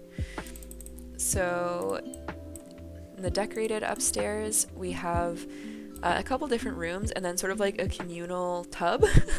I don't know, I think that that's how like a medieval tavern would work when I imagine it in my head. Maybe they wouldn't even have a tub. They would have some sort of like washing up room, surely. I don't know. Maybe you would just have pictures in your own room. But I thought it was kind of cute to design it this way, so that's what I did. I put a fireplace and a tub into one of the rooms. There's like a little mirror as well and a little basket with towels, just like an Airbnb would have. And I think that that looks really cozy and great. And then beds in the other room. So there's two sort of like little single beds. This one has a closet. just like a hotel, and then the big sort of like master bedroom type area with little storage trunks.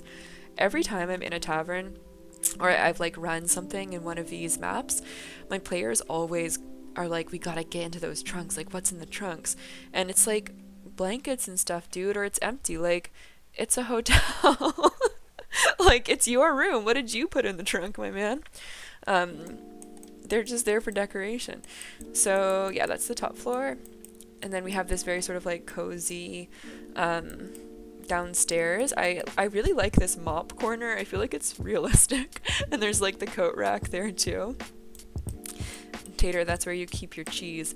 You know what, Tater? If you rent a room in this inn, it could be where you keep your cheese. You can make that roleplay decision. So yeah, we have our little bar here with this cute sort of like wooden cabinet situation, little cutting board with a lime. Oh, here's the paintings from the dungeon pack, remember those? And a little cozy nook seating, little shelf, also remember this from the dungeon pack. And yeah, you're gonna start recognizing elements between all these different maps. Little alcohol shelves, and then down in the cellar, it's not spooky or mysterious, it's normal. It's normal down here, everyone. There's a little like office desk area with a lantern and then just a bunch of food storage like you'd have in a tavern. It's not a cult. Don't even worry about it. So that's the sort of cute decorated interior. Very cozy. Very nice cozy vibes. A lot of these also, so for this pack, I have each of these rooms also separated out. Oh no, why did you do that? Oh no, okay. Well, it's good to know that these are doing that. I'm gonna have to go in. These are coming in fine though. What the heck? Well, I'm gonna have to email Roll20 and be like, fix my maps, sirs. There's no way that I entered one square as the default width. Come on now. Maybe this is the one that, maybe this is the broken one. Oh well. I don't need to show you those ones anyways because these are just the same things you just saw but divided out onto separate floors in case that works better. Tater, show us the cult room, spooky lady. There isn't a cult room. It's a storeroom. I did show it to you. It's exactly what it appears. Okay, so the exterior, I'll show also the sort of do I have an undecorated version? I do, yeah. So this is the just base version, which so this actually does also directly overlay. Maybe I'll even show come here. Oh, that's the decorated version again. This directly overlays the footprint of the inn. See? Isn't that cute? Isn't that fun? It's the exact one. So you can just like lift it up and then that's the inside. Isn't that great? I think it's great. So yeah. Anyways, this is two little chimneys, also chimneys actually relating to where there are fireplaces. Don't worry, I thought about it. Window into the basement that's down there. So you know there is a basement. And yeah, little pane glass and stuff. So this is the sort of generic version that you could kind of recolor or decorate yourself. But I have my decorated exterior as well on this little sort of grassy area. Nice rose plants over here. The lanterns are all lit, mossy and grassy top. I also did like a little bit of a color overlay to make it just more like cozy. Muse, you're so thoughtful. Thank you for complimenting how the footprints match. Yeah, so this again has just sort of like gentle and cozy vibes. And this sign is a unicorn. This is a tavern that is somehow named something to do with a unicorn, and it has a little unicorn in the sign down here. I think that's nice. So, like the dungeon packs, well, this one has a bunch of overlays, so oh wait, actually, there's one more to show before I show you that. It's not a cult room though, so don't get too excited. It's just the nighttime version, which is also very pretty. Yeah, it's the same, but it's just nighttime, and the windows are all a-glowing, and the little lanterns are casting an orange light on the path there, and there's fireflies over here, and that's that. So I just feel like you often are at a tavern at night, so I just thought that it was a good idea to include that. Like I said, for some reason, it's my exterior maps that I do night and day versions for. I guess that makes sense because night and day mostly happen on the outside. Is that anything? But I don't really do night and day maps for interiors almost ever. It's just not necessary, I feel. So actually we can use this to show some of the tokens. So yeah, we have our character tokens. Actually, mostly I'll just quickly before we do the character tokens, all of the different kind of furniture and stuff that I use to decorate, I also have separately. So like that's why I included the base version of the maps, so that you can like rearrange things or make the rooms like differently laid out, whatever you kind of need for your game. So some of these you'll also recognize, but some of them are specific to, like here's like the bar, for example. Some of them are specific more to this particular map. Here's another little bar. Another cute little bar that you can throw somewhere.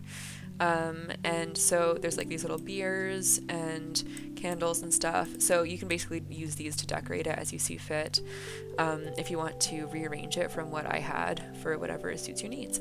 So I'm not going to go through the furniture because a lot of it is repeats and it's the stuff that you just already saw on the map there. But I do have character tokens. So we have our bartender. You can see that her hair is graying, but it's so long that it's like fully red at the bottom and then gray up at the roots, for the years that it's sort of grown out. And then she has two kids who are the bartenders. There's two wenches. There's a boy wench and a girl wench. And they both have red hair also like their mom. Cute. I think they're really nice. It's a nice little family. And then there's also a bunch of sort of patrons for the tavern. So just some sort of like random NPCs to kind of like fill it out a little bit. So we have a couple brawlers. I mean, this is a map after all, so theoretically it's for a battle, although it doesn't always play out that way, but you know, traditionally that is what maps are for. So if you want to have sort of like a little tavern brawl, there's some townsfolk here who are ready to fight you. Actually twice I have introduced groups of new players to D&D with this map, and I'll have kind of like bracketed like boxing, like fighting just for like a gold prize kind of thing, out on the lawn of this tavern as kind of like a little activity, just so that they can kind of practice and like learn how to fight in kind of like a safe environment and structured a little bit. So I will often have these brawlers as kind of like challengers from the local little like boxing group or whatever, that you can go up and fight against and learn how to use all your skills, learn how D&D works and that kind of thing. So we have our little brawlers here. And then for NPCs, for quest givers, we have a cartographer. I think cartographers are great for D&D, and I've used her as a quest giver before, sending you to map something. We have this mysterious figure, this kind of like Aragorn with a pipe and the hood for the corner. And then we have a noble. Who maybe is also going to join the fighting bracket ill-advisedly, or maybe not, but yeah, sort of some sort of like local landed gentry kind of figure. So those are the characters that are specific to the tavern set. Okay, cool. So I'm gonna just see what's next, whether I should keep... Oh, I think that's it for isometric. Whoa, we did it, everybody. I'm still gonna go through quickly, hopefully, some of my top-down packs. I don't think I did this last time. Oh no, I can't remember. I think I just started at the bottom last time and got up to isometric. Okay, well, I don't remember. If I open it, will I remember? I don't think I did. Did I? Some of them are from other packs too. Well, if I did this already, let me know. Anybody who was here last time. But yeah, we'll just go through them. But yeah, so that's it for all of my isometric maps and tokens. If anybody has any questions about using isometric for Dungeons and Dragons, I am very happy. I love talking about isometric and giving people tricks for how to best use it. I think that isometric is beautiful, and I love using it for Dungeons and Dragons. I'll be the first to admit that it does have some problems. It has strengths and weaknesses for sure. But I personally also feel that top-down has strengths and weaknesses, and I think that for me personally, some of the stuff that isometric allows you to do in terms of having different levels, introducing that extra dimension, being able to see figures from a better angle rather than just the tops of their heads, it just works better for me, and I feel like it actually creates an interesting dynamic quality to maps that I really appreciate that top-down doesn't do quite as well. So I love it for that reason. I love it because it looked really cool, like a retro video game, and I love drawing it. I just love it. So yeah, let me know if you have any questions, or if you want to see anything specific again that we went over, or anything from last time. If you have any questions, like if I have a certain token, I can try and find one or see if something could work for that, for a PC or anything like that. But yeah, in the meantime, I will just go through some of my bust character tokens. So I am going to get rid of the map here because we won't need it for top down, and I think I'm just going to show my busts in the side over here. I think I'll move it over a bit so that it won't be right behind my head. There, that's a bit better. Muse, you love these tours. I'm glad. Yeah, I'm glad that people like to see this kind of thing. I love show and tell. I just love to talk about stuff that I've done, so I'm very happy to have sort of a little audience. Yeah, so this is a human pack. It looks like there's a lot more than there actually is because there's some color variations, I think. I hope. Oh, maybe there aren't. Oh my god. There's a lot. But yeah, usually when I do these packs, I try and do characters that could be NPCs for the most part, as well as some that could be PCs. But again, a lot of these are so specific, and also with my isometric tokens, I don't tend to make their faces different from each other. I just do so many of them that would just be too much. And I make them, their poses are always different, they're quite distinctive, but they kind of just have little anime faces. But my bust or portrait style tokens all have different faces. I'm proud that they are, I don't think I've repeated a face. So that also makes them more distinctive, and they're not really as generic if you're just looking for something to represent your player character, or to represent a character that you've already come up with or have a very clear image of. I think that they're good for inspiring character ideas, or for maybe an idea that you have but you don't know what they look like. You could find something that matches, and then that could sort of take the character a bit further. So yeah, let's just go for it. So here's a little mushroom witch. She is high. I think she has little spark drunk little bursts around her head too. She is very cute. Here's this little knight. He's actually been a bad guy in a game that I've run before. This druid with a beetle and her crown. We have this queen and princess and king, who I think of as sort of a little family here. I always also try and mix in some characters that are maybe not fully human or whatever the fantasy species is of that pack. So this one is maybe got a little bit of a green thing going on there in the skin tone. And this is sort of a tinkerer of some kind. A wonderful hot cowboy This is sort of another kind of spooky evil queen character. This is a rogue of some kind, and another rogue, and then we have a bunch of casters, so like magic users of various kinds, and bards, a couple different bards here, and then these are going to be martial classes. So here we have sort of a ranger, archer character, monk. I really like this monk. I think she looks cool. This guy's also been a villain in a game that I ran. I ran a game that was kind of like a reversal of like medieval fantasy, where all of the hero characters were kind of the villains. So I had a bunch of knights who were kind of evil.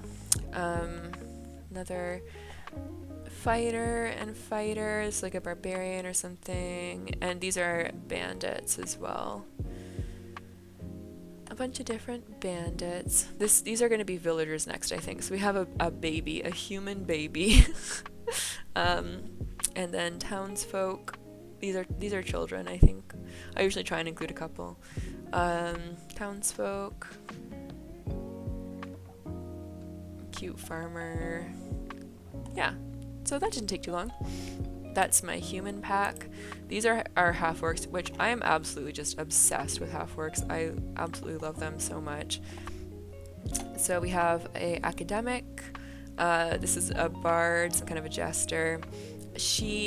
I love her so much. I developed her character a lot further, and I actually have a higher level version of her in a different pack, where she sort of like leveled up. I love her. I think she's so cute.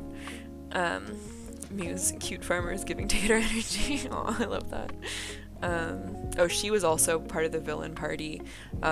She was just like very uptight. This character is very similar to a character that I then later played as a player character. Sort of like a fae looking kind of orc, like maybe like a half orc, half elf kind of person. Bandit, I think he's really cute. This is an orc werewolf. Love it.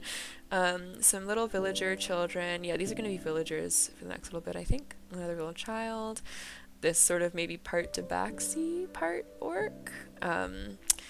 And this also is based on a player character that I played. This was my first character that I played, named Turnip, and this would be her back when she was a villager, so before she became an adventurer, back when she was just living on a little pig farm and was a lot younger.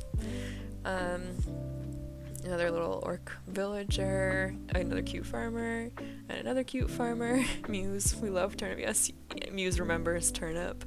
Must be Angel. Actually, Turnip is in the game that I'm running now as well. I put her in as an NPC who is running the stable and is like the town sort of like horse girl who owns the stable where you can rent horses and wagons from. This is also a part orc, part tiefling character, and yeah, this is also a like fully. The fact that they're half orcs, I feel like implies that they are not going to all be half human. You know, it's going to be half orc, half all types of other people. So this is tabaxi half orc, which I think looks great. A shopkeeper, a rogue. I think they're really cute and scary looking. They kind of look like me a little bit. Ranger, paladin. Sometimes in order to keep all the faces looking different, I have to dig deep. And this one I kind of based on Adam Driver a little bit. What do we think? Does that look like Adam Driver? Noblewoman. Oh, she looks awesome. Some sort of like Atlantean kind of vibes. Monk. I really like monks. She has tattoos also, which is sick. Mage, king, inventor. This is half orc, half drow. And then a caster. Blacksmith also with sick tattoos, and a cute bard. Barbarian, and some bandits. I always make sure I include bandits just because you know, tokens are for enemies usually. Like, not everybody chooses tokens just to represent NPCs or like for your sort of social encounters, so you do have to make sure, even in a pack like this that's representing a ton of different people, you know, people get tokens so that they can fight them. So I just try and put bandits into every single pack of tokens that are sort of like a species specific pack. Baby. Cute. It's a little potato. aviator. That's pretty specific to only certain worlds, but you have one. And a sort of an aquatic half-orc. That's nice. That one was fun. Okay, oh, this is the only top-down creature pack that I did. I feel like I did go through this already. Yeah, because I remember the hag. I definitely talked about the hag already. Okay, so I think I went through this last time, so then I won't take too much time going through it again. But a bunch of these we actually saw also in isometric version here today.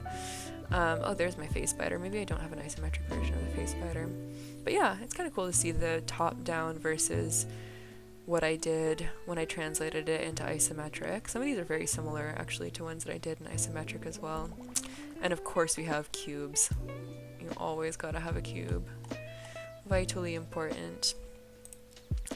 So I think I must have gone through, yeah, because I remember I talked about this game and all of the different goblins.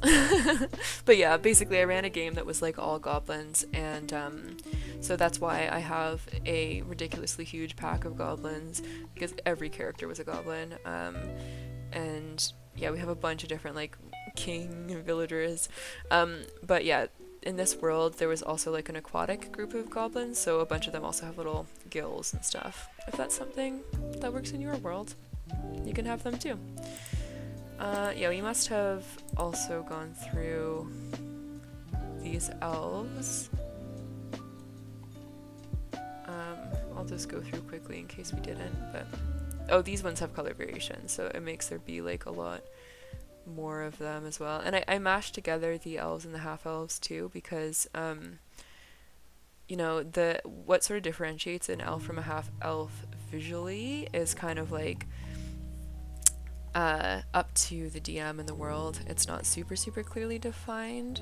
So there, you know, like this, it would probably be a half elf in my world, but very well could be a full elf in someone else's.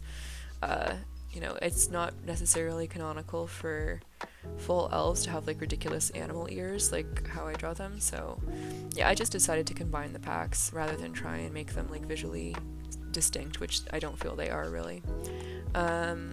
Yeah, and of course too, like people in here who are not half elf, half human, but maybe other types of fantasy species, and then also drow and aquatic elves mixed in too. And then, so yeah, this is the last one, and I can't remember if we went over it already. I should have checked my other VOD. But this is basically like a version of the isometric tiles pack that I did, but it's like top down basically. So this is also a very popular one. It still sells. I think that it just is much more common to use top down maps than to use isometric, so it definitely still gets a little bit of traction, despite me not really doing top down anymore. But I see why. Like, this is definitely useful, and it's fun to just lay down tiles, kind of like a board game, to create your own map. And you have all the different types of bends that you need. You have different like variations and overlays as well. There's like a little rowboat because there's an underwater lake here as well. Little goo. Oh yeah, I definitely did go over this because I remember that I showed the face. The random face that you can have. Okay, cool. Well, there you go. So then I guess I did it. Wow. Great job, Bambii. Cool. So, yeah, I'll just find something cute to put down here. I'll go back to the beginning and I'll put down this catacomb map that I started with as I sort of close out here. Wow, I managed to keep it somewhat brief today. Somewhat. Yeah, so that was my little tour of my library. Some of you have encountered some of these maps because you're planning to run Daggerheart. Oh, cool. And you want to be able to find some good matches to my maps. Yeah, I'm sure that you'll be able to find some. I have quite a lot, and you can always build out of the tiles too if you need to. I'm working on an exterior tiles as well. And so between the exterior tiles and the dungeon tiles, you really should be able to find most stuff that you need. hopefully, and hopefully I can get that out kind of soon. But it's so much work, you guys. It's really crazy. But yeah, if you like this kind of thing too, if you are a DM and you use isometric, or if you get a couple packs and you find that you like it, I do have my Patreon as well, where I have new tokens every month, and quite a lot of those are exclusive to Patreon. I put a lot of stuff there that I make for my home games, that I never end up incorporating into a proper pack that I sell on Roll20. So yeah, if that interests you, can check it out. I also have on Roll20, I have some just like written descriptions of some custom items and like plot hooks and that kind of thing that I have. I've like released some stuff like that on TikTok in the past, and I have like written versions with illustrations on my Patreon as well. So if you like the sort of vibe, the kind of like spooky, cute, romantic vibe of a lot of my stuff, and if you like isometric, then you can check that out. But yeah, thank you so much everybody for coming by. I'm so happy that this interests people, and I usually do draw my tokens on stream. I haven't for the last 2 months, I think, because I just was like crazy busy and traveling, but usually I do. So yeah, if you are interested, you can stop by, usually towards the end of the month, because I procrastinate and that's when they're due on my Patreon. And yeah, thank you so much everybody. So nice to see everybody. And yeah, everybody, I'll get my little heart eyes out. Let's see. I'm really not good at using all these little